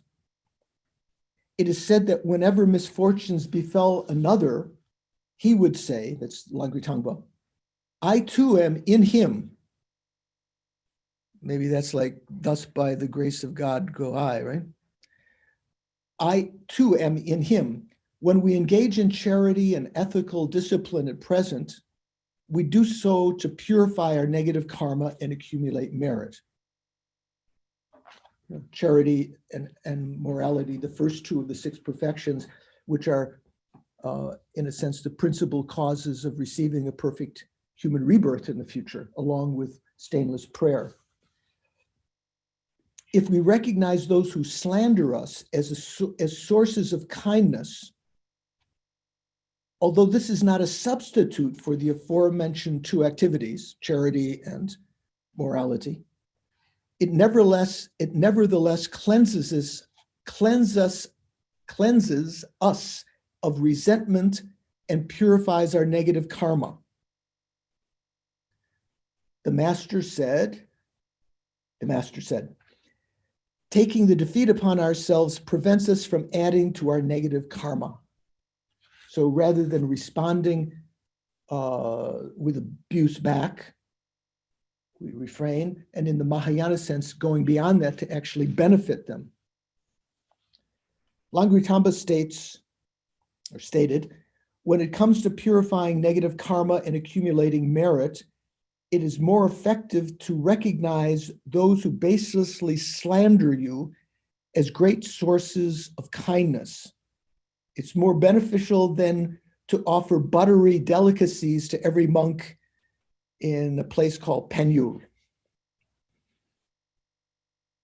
And the Bodhisattva-charya Vatara states, since it is independence upon his malign intention that forbearance arises, the patience arises in us, it is really he who is the enemy is the cause of my patience, my forbearance. Like the true Dharma, he is worthy of veneration. I don't know if you catch the implication there. Generally, we think of kindness as having been derived from some motivation. Someone is kind because they wanted to help us. If someone harms us, ordinary people generally don't see that as kind, even if it gives us, maybe, say someone hits us with their car and we get a big check from the insurance company, we still don't generally say that person is kind, right? But you can kind of say, oh, they were kind, in a sense, they were kind. From the Dharma perspective, if someone benefits you, and in this sense helps to purify negative karma by abusing you, they are kind. And in that sense, the last line here, it said that even the Dharma is kind. Generally, you say, how can the Dharma be kind? The Dharma is just either truth or the true cessation or the true path. How can that be kind? Because it benefits us. We pay veneration to the Dharma, and we say that the Dharma is kind.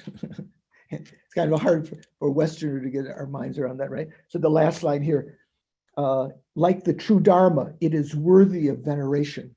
So even enemies who give us this opportunity to practice patience, who benefit us in this way, they help to purify our negative karma. Since it is in dependence upon his malign intention that in forbearance arises, it is really he who is the cause of forbearance. The enemy is the cause of my patience, and therefore, like the true Dharma, he is worthy of veneration. To substantiate this assertion, Shantideva states in the following that forbearance, patience, is more powerful than ethical discipline. Famous verse, there is no negativity like anger, and there is no virtue like forbearance. That's not the only place Shantideva is not the only place you find that. The Buddha said that in many of his discourses, because anger is the most destructive of klesha, delusions, afflictions. Its antidote, patience or forbearance, is the greatest of virtues. There's no virtue like forbearance.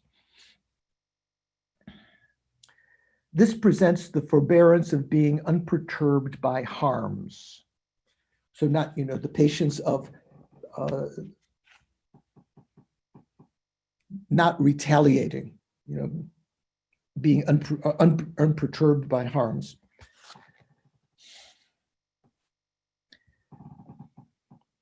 There was something else I wanted to say about that. Let me see if I can remember.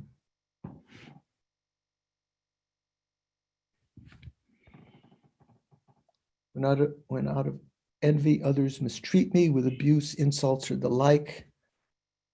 I accept defeat, will accept the defeat, and offer the victory to them. Yeah. Okay. That's more or less. Anyone have a thought about that before I go on? How are you doing? You flagging? Did you have a little coffee? Tea in your break time? Okay. I have a question, Venerable George. Yes. So when I read this first, it's lovely, and I see the benefits of it intellectually, but actually put that into practice, Yeah. I mean, not that I won't try, I'll definitely try, but just when you experience someone, especially if you feel it's unjustified, like what tools can you use to help you maintain your patience in that point? Well, familiarity, I like to say to practice in the laboratory of your mind. On your meditation cushion, you can even bring up these kinds of situations, either things that have happened to you or are happening to you. And in the laboratory of your mind, you can perform these great experiments to see if you can generate a mind of patience and the thought to how to benefit them in return for their harm. Without practicing first, without familiarizing yourself with it, first of all, it's very difficult to actualize on the fly, so to speak, while it's actually happening to you. It's like the example I've given before. I think I've even given this example before. If Robbie and Don Brown and I all join the military reserve and we're in basic training, and instead of learning how to fire the weapons or the missile system and everything, the gun and the tank, where I'm watching DVDs or reading comic books or something like that. So when the actual battle comes on, we're in the tank and Robbie says, put the shell in, shoot. And I said, shell, where are the shells? How do I do? At that point, to learn the manual, on the fly, that's what basic training is about, right? So this is like our basic training in meditation, to bring up examples of situations like this, things that may have happened to you in the past or happening now, imagining what could happen, and trying to rehearse good things rather than rehearsing anger. Like I said before, the Dalai Lama told Richard Gere, don't rehearse, anger. We can rehearse these virtuous qualities, imagine how to respond to them, what we could imagine possibly doing. Then when a situation like that arises, we have some training to call on. That's why I like to think that's kind of like basic training. Yes, Sister Diana. Thank you, Venerable George. I wanted to. Oh, your voice went down suddenly. Okay, sorry. You have to get the microphone. I wanted to offer something that was maybe the only occasion that I have not been hooked into the situation of continuing to argue with somebody. And maybe this will be of some use as people are having family gatherings approaching. I was in a situation where there was an in-law who loved to argue aggressively. He said that getting angry was a delight, something to be sought out. And he did this with everybody, and he did it with me. And I knew that it would perpetuate an unforgivable schism if I kept, when he said something that I knew was factually false, saying, no, that's not true, and here's how we know. In other settings, it might be right to give that information, but it wasn't there. And the situations that are ripe for hooking us are like Groundhog Day. They're the ones where it's the same thing over and over again. So as Venerable George has beautifully advised us to prep this on our meditation cushions, you could write the script for those situations. So write the script, but devise a different response and practice that beforehand. And you only have to practice saying it one more time than the other person tries to offer you the hook again. And then they stop. And I did this. This was maybe the only time in my life I've been able to do this. And after like the 7th time, I didn't respond. I saw his shoulders drop. I saw his face change, and I became the only person in the extended family he didn't argue with. And that lasted the rest of his life. Oh, nice. So, you can do this. The fact that it happens again and again gives you the information you need to, in advance, plan the words and the facial expression and the voice you will use instead, because we can't not do something. We can only do something else instead. Thank you, Venerable. Thank you very much. Yeah, that's good sage words. So yeah, it's kind of like, I mentioned I'll get to you, Barbara, in a second. So I mentioned the beginning that, or there was another, I gave a talk to a elder group in Asheville recently, maybe it was there, that the meaning of meditation, Maitreya, the future Buddha, who gave teachings directly to a Sangha, he wrote in one of his texts, the meaning of meditation, the definition of meditation is to familiarize the mind with a wholesome activity, wholesome object that is something that will benefit you, like meditating on emptiness and compassion, or beneficial activity. So one doesn't have to think of it as divorced from Buddhist practice, rehearsing or making, like you say, making a script. That's familiarizing yourself. This is how I could respond to those activities. This is actually, rather than familiarizing yourself with negativity, which was one of the causes of the delusions. Remember, familiarity, kind of meditating on the delusion so that it becomes so frequent, it comes up naturally. Familiarizing yourself with virtuous responses is the way of the Buddhist practitioner, especially the Bodhisattva.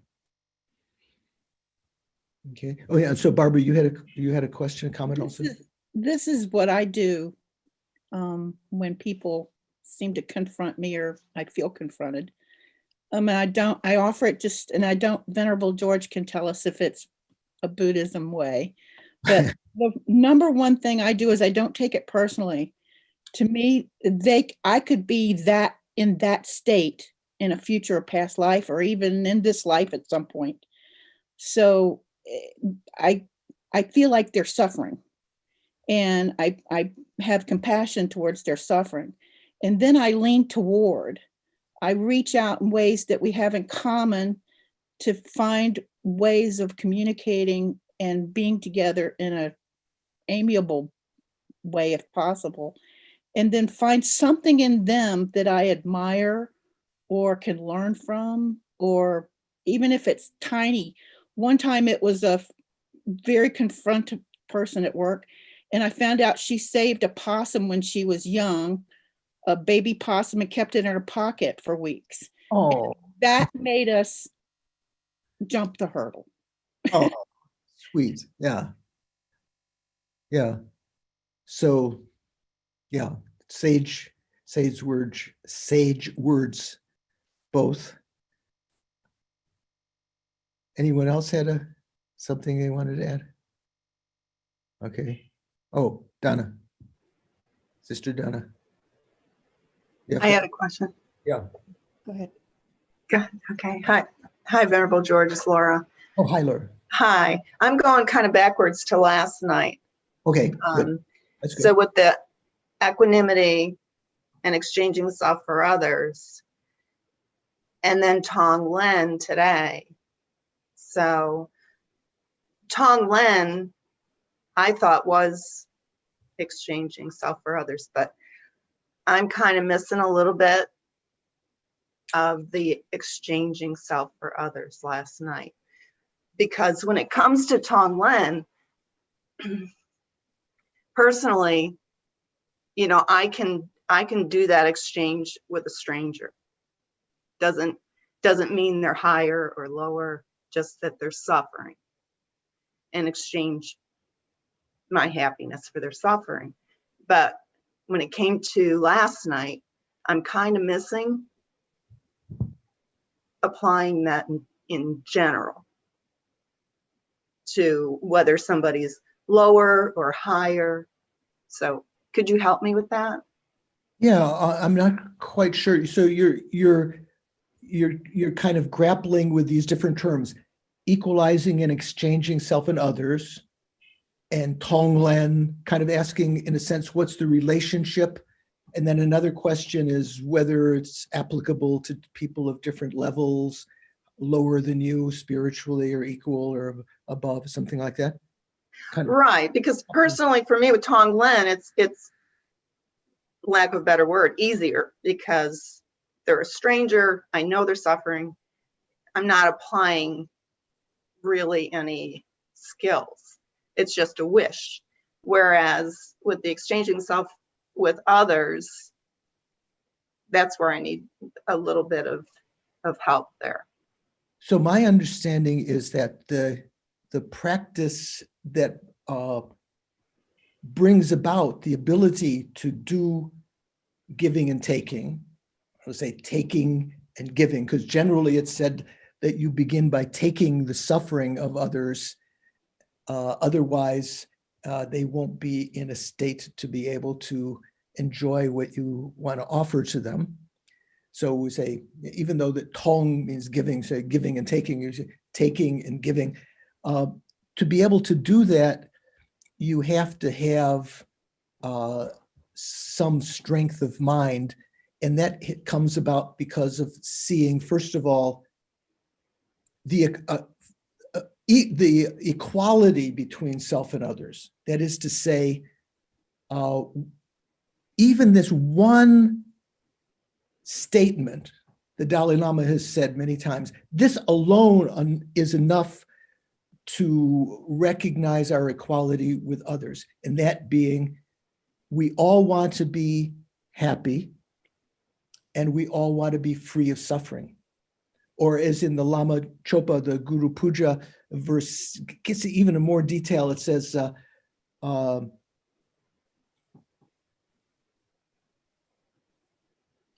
it go? No one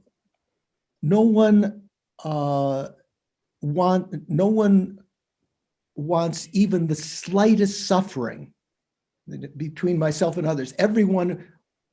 No one wants to have even the slightest of suffering, and no one is satisfied with the happiness they have. So this is going beyond, everyone wants to be free of suffering. So no, everyone wants to be free of even the smallest suffering. And like us, we're exactly the same. We'd like everything to be good all the time. And we're never, not only do we want happiness, but we're never satisfied with the happiness we have. What that means is, as I mentioned before,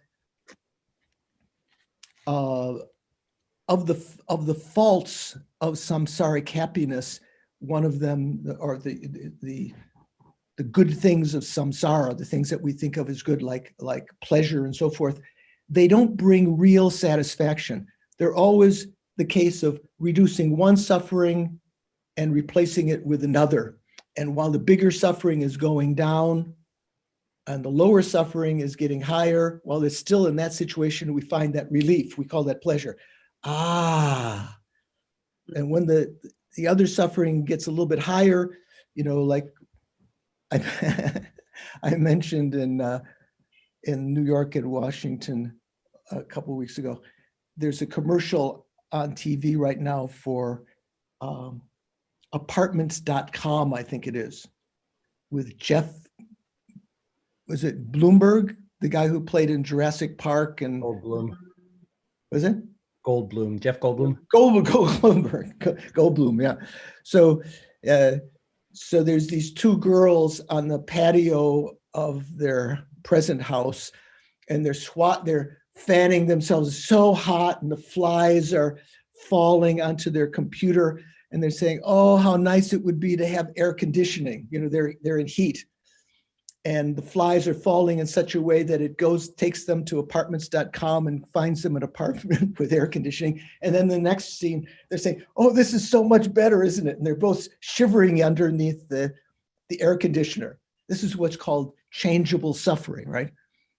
What at the first moment they went into that new apartment, maybe that was pleasure, but it eventually they recognized that the air conditioner, and even Jeff Goldblum is also, as he's narrating this, is also shivering. If you get a chance to see that, you can think, "Oh, this is a good one. I want to see this again." This is talking about changeable suffering. So, yeah. One thing before we move on, just a student over on YouTube mentioned in the chat there that it's in the case of being in a dangerous or abusive relationship, that there's wisdom to take into that idea of forbearance and not to stay in a dangerous situation. Yeah. We know from terminology of Western psychology, what is it called when you put up with a partner's abusive behavior? What is that called? Enabling? Enabling, is that, there's some other, I thought there was some other term. So it doesn't mean that you have to put up with any kind of abusive behavior. Sometimes leave, but what it's talking about is your own personal development. To be able to be patient doesn't mean that you just perpetuate and enable someone to do something. That would be wrong. But your response, your mental response, is not to engage in anger, where the mind becomes agitated and unclear. Those are kind of defining characteristics of klesha, like the horse's hooves causing the water to be agitated and the mud to come up. So when the mind becomes agitated, you can no longer make a proper decision. Your wisdom is clouded. Your mind is, many thoughts are coming. So you need to calm down a little bit and to practice patience. So that doesn't mean that you don't act decisively. You can still leave if someone is abusive, maybe find a shelter or like in the 37 practices that I'm not sure if they put it up on YouTube. If you want to see, you can take a look. The Shantideva Center and the Guhya Samaja Center, we taught that text a weekend seminar. I'm not sure if it last week or 2 weeks ago. It's all merged into one now. One of the quintessential practices of the Bodhisattva is to leave home. So because of the fact in the home, in your home city, in your town, whatever, companions and family that you have attachment to constrain you, also can cause you to have arguments because of your affection for them or their affection for you, or clinging and so forth. And there are arguments that perpetuate for a long time. So it's the practice of the bodhisattvas to leave home. So that can mean various things. In one sense, it can mean the long journey, going into isolation to meditate, to practice Dharma, or it can mean just isolating your mind from those things. I remember reading a book many years ago. I think Aldous Huxley, I don't know if any of you are literary types, called The Journey to the East. I think they even made a movie of it in the 50s or 60s, a black and white movie. So the kind of idea is, like the great trip to the Orient or to India, that's like the Beatles or something like that, changing your life. So there's a certain logic to that. So if you're in an abusive situation, you can kind of see it like that bodhisattva practice, to remove yourself from that. Being patient doesn't mean not doing anything. It means not getting angry. Does that make sense?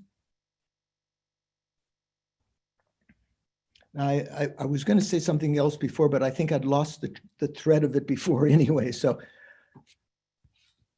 let me go on, introduce the next verse, because tomorrow, the last verse, the 8th verse, we'll spend a little more time on, even though it might seem simple, because it's about, it has some subtleties in that. So we'll have, if we can get through part of the 6th verse today, we'll have more time tomorrow for that verse on emptiness and 8 worldly dharmas and so forth.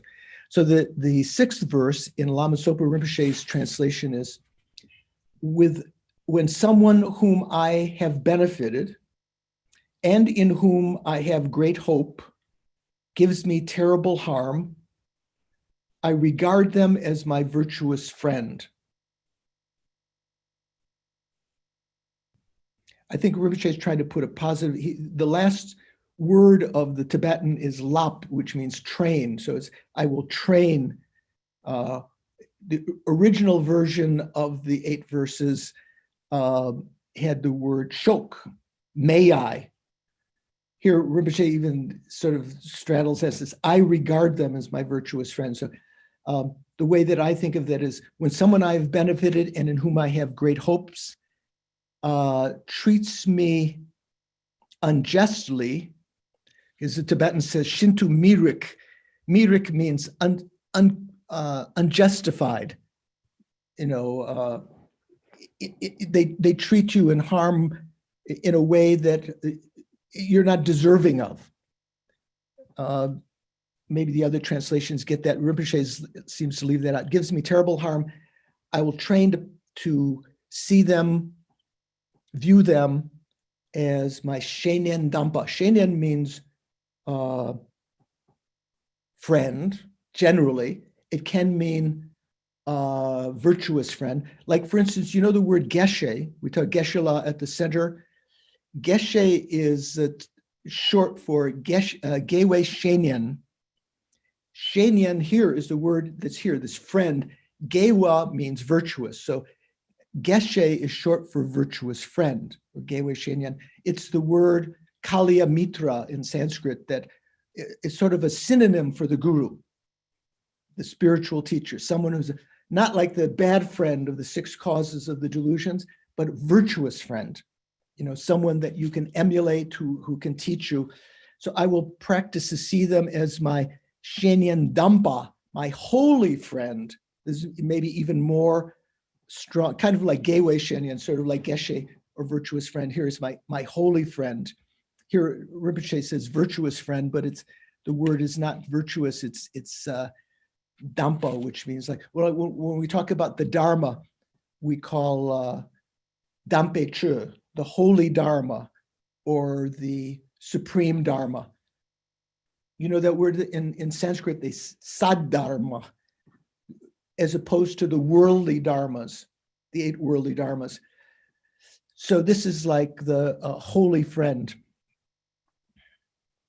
So what's the meaning here? So here's another kind of problematic situation.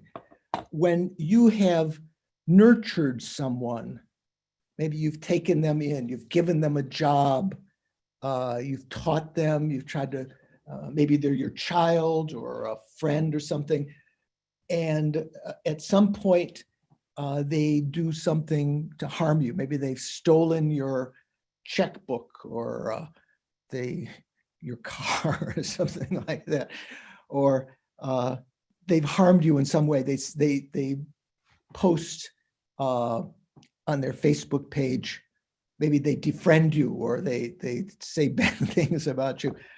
So this is a kind of individual who you have a certain expectation, having helped them and benefited in them some way, that they will treat you always with respect and remember your kindness.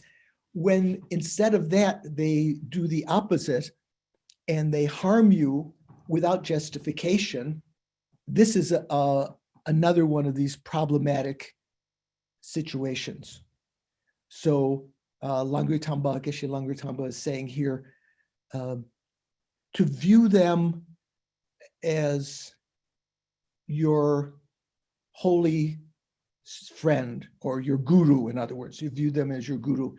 So the sense of this is that similar to what we were saying before, the very same kind of way of thinking, they're giving you an opportunity to practice patience because you were expecting kindness and they treated you exactly opposite. And you kind of expected kindness because you've been so kind to them. To see them not only as giving you a chance to practice patience, but recognizing them as your guru because they have helped you to purify negative karma. There's no way that their harm that they've given you could arise unless you created the karma for it in the past. That's one of the quintessential important points to think about karma. When we talk about there's no way of experiencing a result without having created the cause. You know the 4 points of karma? I think Robbie does. Robbie, what are the 4 general points of karma when you meditate on karma? You must have taught the Lanrim many times.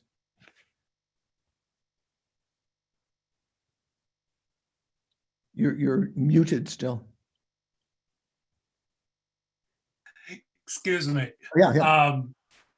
Karma is definite. Definite. Karma expands over time. Expandable. Let's see. You can't experience the cause without the effect. You can't experience the effect without having created the cause. That's what we're talking about. Yeah. Let's see. Karma is not lost. Perfect. Oh man, he's deserving of that title. Yeah. So karma is definite. Doesn't mean that if you create karma, it definitely rises. It means if you create virtue, you definitely experience something pleasurable, even though it's samsaric pleasure. If you create negativity, you will experience something suffering, unpleasant. Karma is expandable, so even small deeds imprint left in your mind stream over time, they will naturally increase in intensity, and even from a very small negative action, great suffering can arise. So that's the advice of that, the consequence of that is not to create even small negative karma. And there's no way to experience a result without having created the cause. So that's the one that we're talking about here. Whatever happens to us that's unpleasant, always to keep that in mind, that the other person or situation or the government or whatever we're thinking of as the cause of our harm, they're only a cooperative condition, like the arrow and the target. I said, unless we created the cause in the past, we shot the arrow, we created the negative karma, even the target's there. If no arrow was shot in the past, if we didn't create the negative karma, there's no way that we would experience that as suffering. Like the example of people in the airplane that crashes, and 211 of them die and 2 people survive, or 1 person survives. You've heard stories like that, right? Some amazing thing. So we understand that as people that have created in unison some karma in the past to experience the plane crash, but they've created some negative karma in the past collectively to negative karma that experiences that way, but 1 or 2 or more of them opted out of the final result. They didn't rejoice in the activity. Maybe they were breaking windows or stealing or something like that, or killing or destroying. And someone in the course of that, they have some collective karma to experience the whole event, but they didn't culminate in the final action, maybe of killing an animal, a dog or something like that. They all chased it together, and then at the last minute, someone said, "Oh no, don't kill the dog," and then other people killed it. So unless you've created the cause, there's no way that you can experience a result. So that has many ramifications. If we want to experience the result of happiness, Stephanie, I'll get to you in a second. If you want to experience the result of happiness, you have to create the cause of happiness. So one of the ways of doing that is to offer to the gurus, to the Buddha, to the omniscient mind, even it's in visualization, offer flowers and water to bathe in, water to drink, water to rinse the mouth, water to cool. I often think of my mini split, cool, moist air coming, offering to the Buddhas flowers and incense and lamps, perfume, delicious food of tremendous flavors like the gods, and enchanting music that actually teaches the Dharma from various musical instruments and so forth. Offering different things like that, you create or offering, experience of great bliss and the experience of emptiness, as in Tantra, creating the cause to experience those things oneself. So there's no way that this harm that another who you've nurtured that could come to you unless you created the cause. So instead of getting angry, to keep that in mind. And the last thing is karma is never lost, in the sense that unless it's destroyed by anger or by regret, karmic seeds remain in our mind stream. So Stephanie, you wanted to. Yes, thank you. Can you hear me? Yes, I can hear you well. Okay, good. Thank you, Venerable George. This has been wonderful. I think for Westerners, for myself, let me say for myself, right?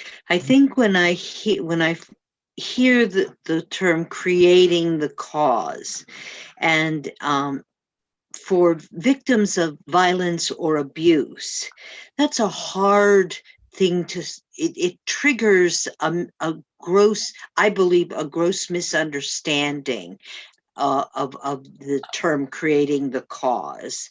And I was wondering if you could speak to that, or even if did you understand my question? I think so. Okay. And I'm not sure exactly what point you're getting at. Like, for instance, I've mentioned in one of the other courses, when I taught elder hostel in California sometime, many of the people who would come to Land of Medicine Buddha were Jewish. And there was always some question, because they didn't know much about Buddhism. They would come I'd give a talk in the Gompa about Buddhism. They'd always ask about the Holocaust. How did this happen? And I unskillfully, I told it as it is or was. I mean, there's no way that they could experience these great sufferings unless collectively in the past they had created the cause of this, harming others. Doesn't mean that this life at all. Probably, certainly, almost impossible that karma can ripen the same life unless you create very, very heavy karma with respect to your parents or your gurus. Sometimes it says karma that you create with your parents when you're young can ripen when you're older this lifetime, because of their kindness, they're very heavy objects of karma. Or your gurus, but making offerings and practicing, devoting oneself to the spiritual friend, that karma can ripen this lifetime. But general karma that we experience now, ripening, has to have been created many, many, many lifetimes ago. But that was not received very well by these people. I said, I may not have been the right, to say exactly like that. So sometimes if people are being abused, if you were to say that you created the cause, they might think earlier this lifetime that I created the cause, or sometime before this. It means previous lifetimes that we have created the cause.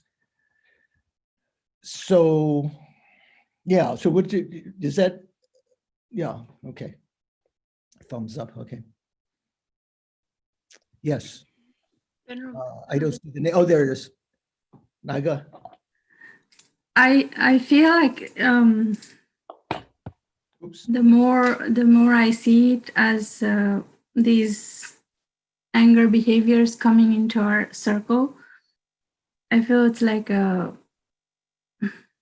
what's Mara keeps surfacing, but then somewhere you have to be strong enough to say you are stronger than that. You can say no to this anger or people who are. So it's also like Pema Chodron says, nothing lives until you learn. So coming to overcome the anger or meeting these behaviors, you have to overcome, power up to say no. That's how I see it. Yeah, I agree. So like the Buddha under the Bodhi tree on the night that he, historically said to have achieved enlightenment. So it was already very close to enlightenment. From the Buddha Mahayana point of view, Shakyamuni had achieved enlightenment many eons before. His whole life being born as a prince and being precocious and leaving home and meditating and everything, all of this was the demonstration of the 12 deeds of the Buddhas, to lead others in proclaiming, turning the wheel of Dharma. So, but in that episode under the Bodhi tree, he was accosted by fearful beings, Maras, who were, trying to, harm him in various ways with weapons and so forth. And he meditated on patience without, he said no to the Maras, so to speak. Then they appeared very cleverly as beguiling goddesses, the daughters of the Devaputra, the head of the Maras. There's one kind of Mara called Devaputra Mara. Do you know who that is, Naga? Devaputra Mara. So some of the God realm or Asura realm, very powerful beings that have malevolent intention. Actually, the most important Maras are the Maras of our delusions. But there are external Maras also, evil people that can harm us and spirits and so forth. So the Buddha meditated on impermanence. Shakyamuni meditated, well, he wasn't Buddha yet. He was just about to become Buddha. Or he meditated on impermanence and saw them as they would be as they grew older, no longer attractive and beguiling, trying to tempt him from kind of evil, like the sense of the evil friend wanting you to say, oh, why meditate? Come here, play with us. Kind of like the sirens, right? Of Ulysses and so forth, that attracted the men from the shore as they were in the ships, and oh, come here, and they would turn into beasts that would devour them or harm them in some way. So yeah, the Buddha said no to them also, but it's not just saying no, it's using your mind to meditate, meditating on impermanence, meditating on love and compassion, and then extricating yourself from that situation on the basis of that. Venerable George, may I add a comment to the? Yes, of course. The person's comment about abuse, in this lifetime. I think one of the challenges is the matter of fact that the slang use of karma, which is, that's your karma.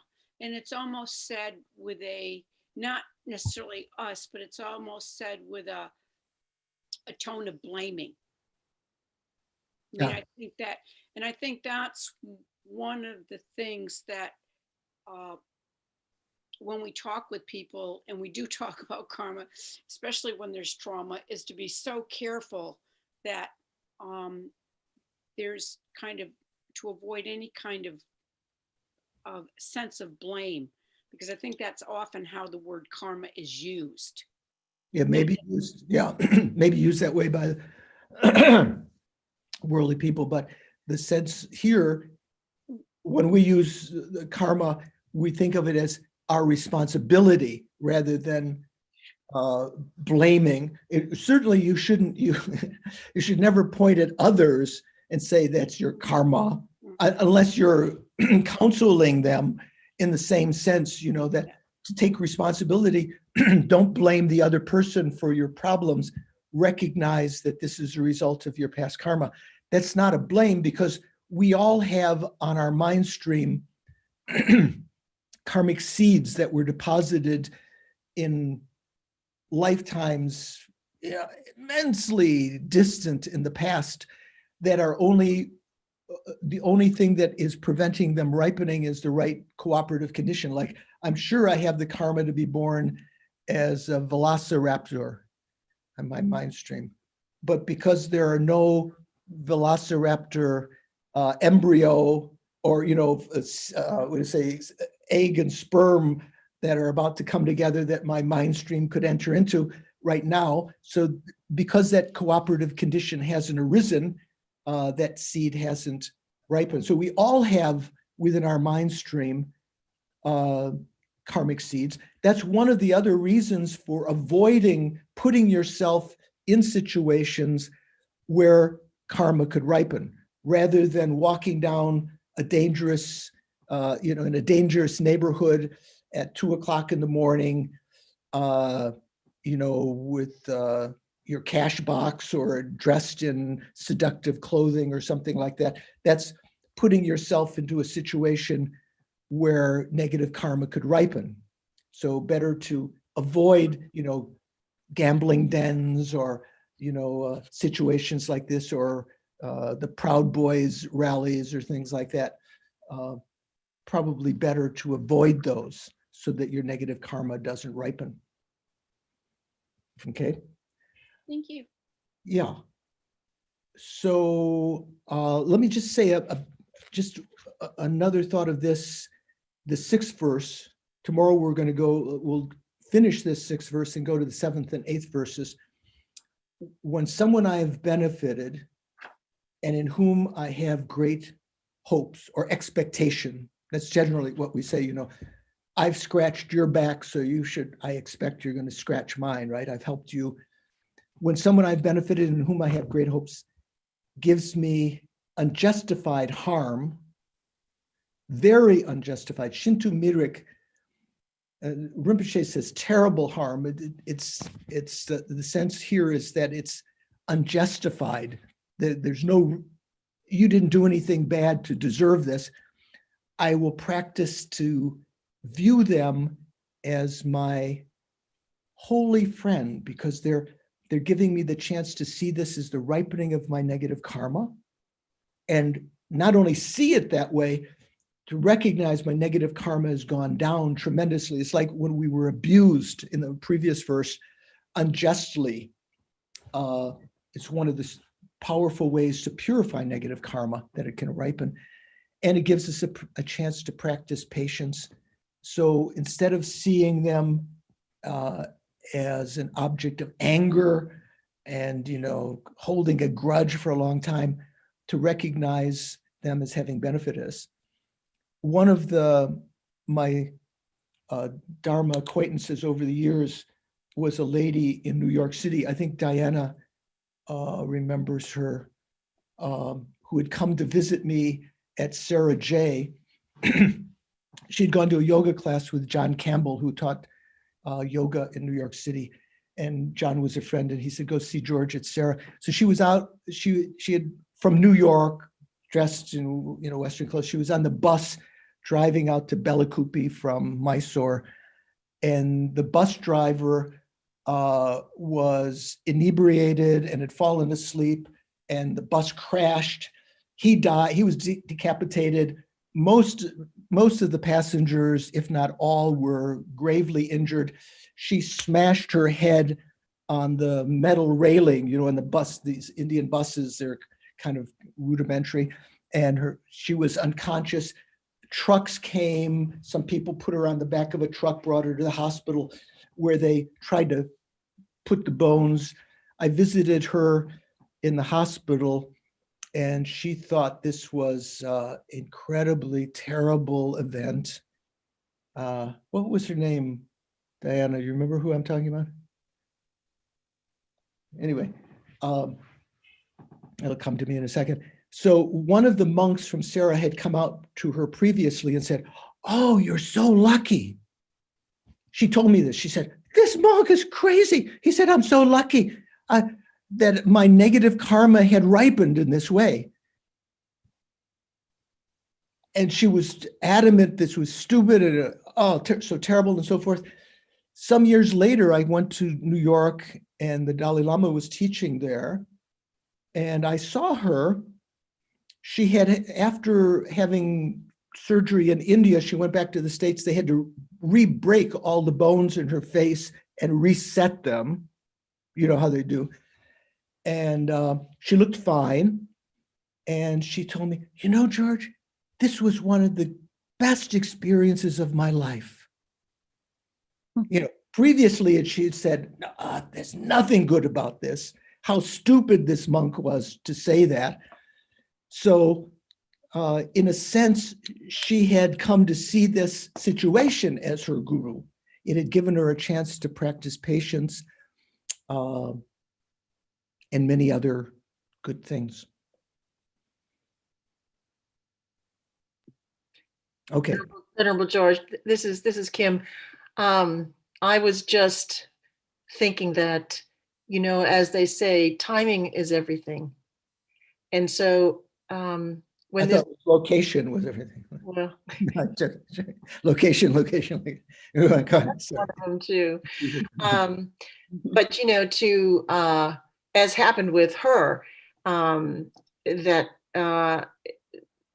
she was given information about how this could have been the most wonderful thing in her life when she was in a state of trauma.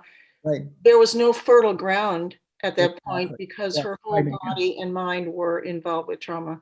And so, but later, it's like when a wound heals, then there's a time to give a better perspective and understanding of what the whole experience was about. So timing can be everything. And yes, exactly. Thank you for that. So we can also go back in our meditation over traumas of our life that at the time, and even for a long period of time, maybe even up till the present, have been big roadblocks in our mind, big problems, and reevaluate them from the point of view of Dharma. And sometime great change. I remember talking about patience to a group in Singapore once at the library there, and mentioned how sometimes you don't know, just saying a kind word about someone who's been your enemy, they hear you talking about them behind maybe at a party, there's a bush, and you're on one side saying, oh, so-and-so Kim is actually a great person. And you hear that, you thought, I didn't like you. And then suddenly you change. She's the person who came to me after the talk said, oh, my husband, we've had this argument for years and years, and this has given me the inspiration to try to change that. So yeah, we can reevaluate the situations of our past in the same way. The time may be right now to look at those situations with the eye of Dharma, with the wisdom eye. The wisdom eye is not the like Losam or something, some eye up here in the forehead, but it means the eye of wisdom and gnosis. Okay, so let's just do a brief dedication so that we can take advantage of the merit that we created today. Sit comfortably, relax your body, relax your mind. Recognize that we've created possibly a great deal of virtuous energy this afternoon, virtuous karma. And of course, we've created virtue in the past, at the present, this year, this life, and in the future. You can imagine all of that virtue. You can dedicate that virtue again and again. It's not like, oh, I dedicated it, so I can't, it's no young, it's already spoken for. You can dedicate it again in such a way that it not ripens simply in some samsaric worldly pleasure alone in the future. It will definitely ripen as something pleasant, but in whatever way it ripens may become the cause of my continued spiritual development from life to life. May, as a result of this, I develop the mind of bodhicitta, wisdom of emptiness, the mind of renunciation, perhaps encounter the teachings of secret mantra, the tantric teachings, but at any rate, quickly, as a result of this, may I achieve higher spiritual states, culminating in enlightenment as a result of these merits for the sake of all living beings.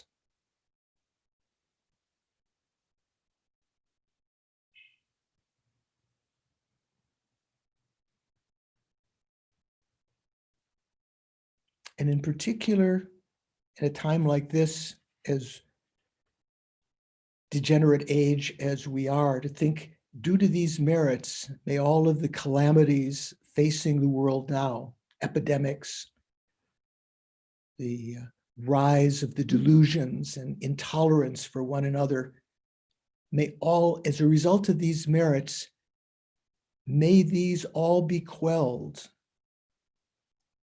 and our fellow brother and sister sentient beings, not just humans, animals, all spirits, the God realms, all find a period of peace again, where we can regroup and develop our minds as a result of these merits.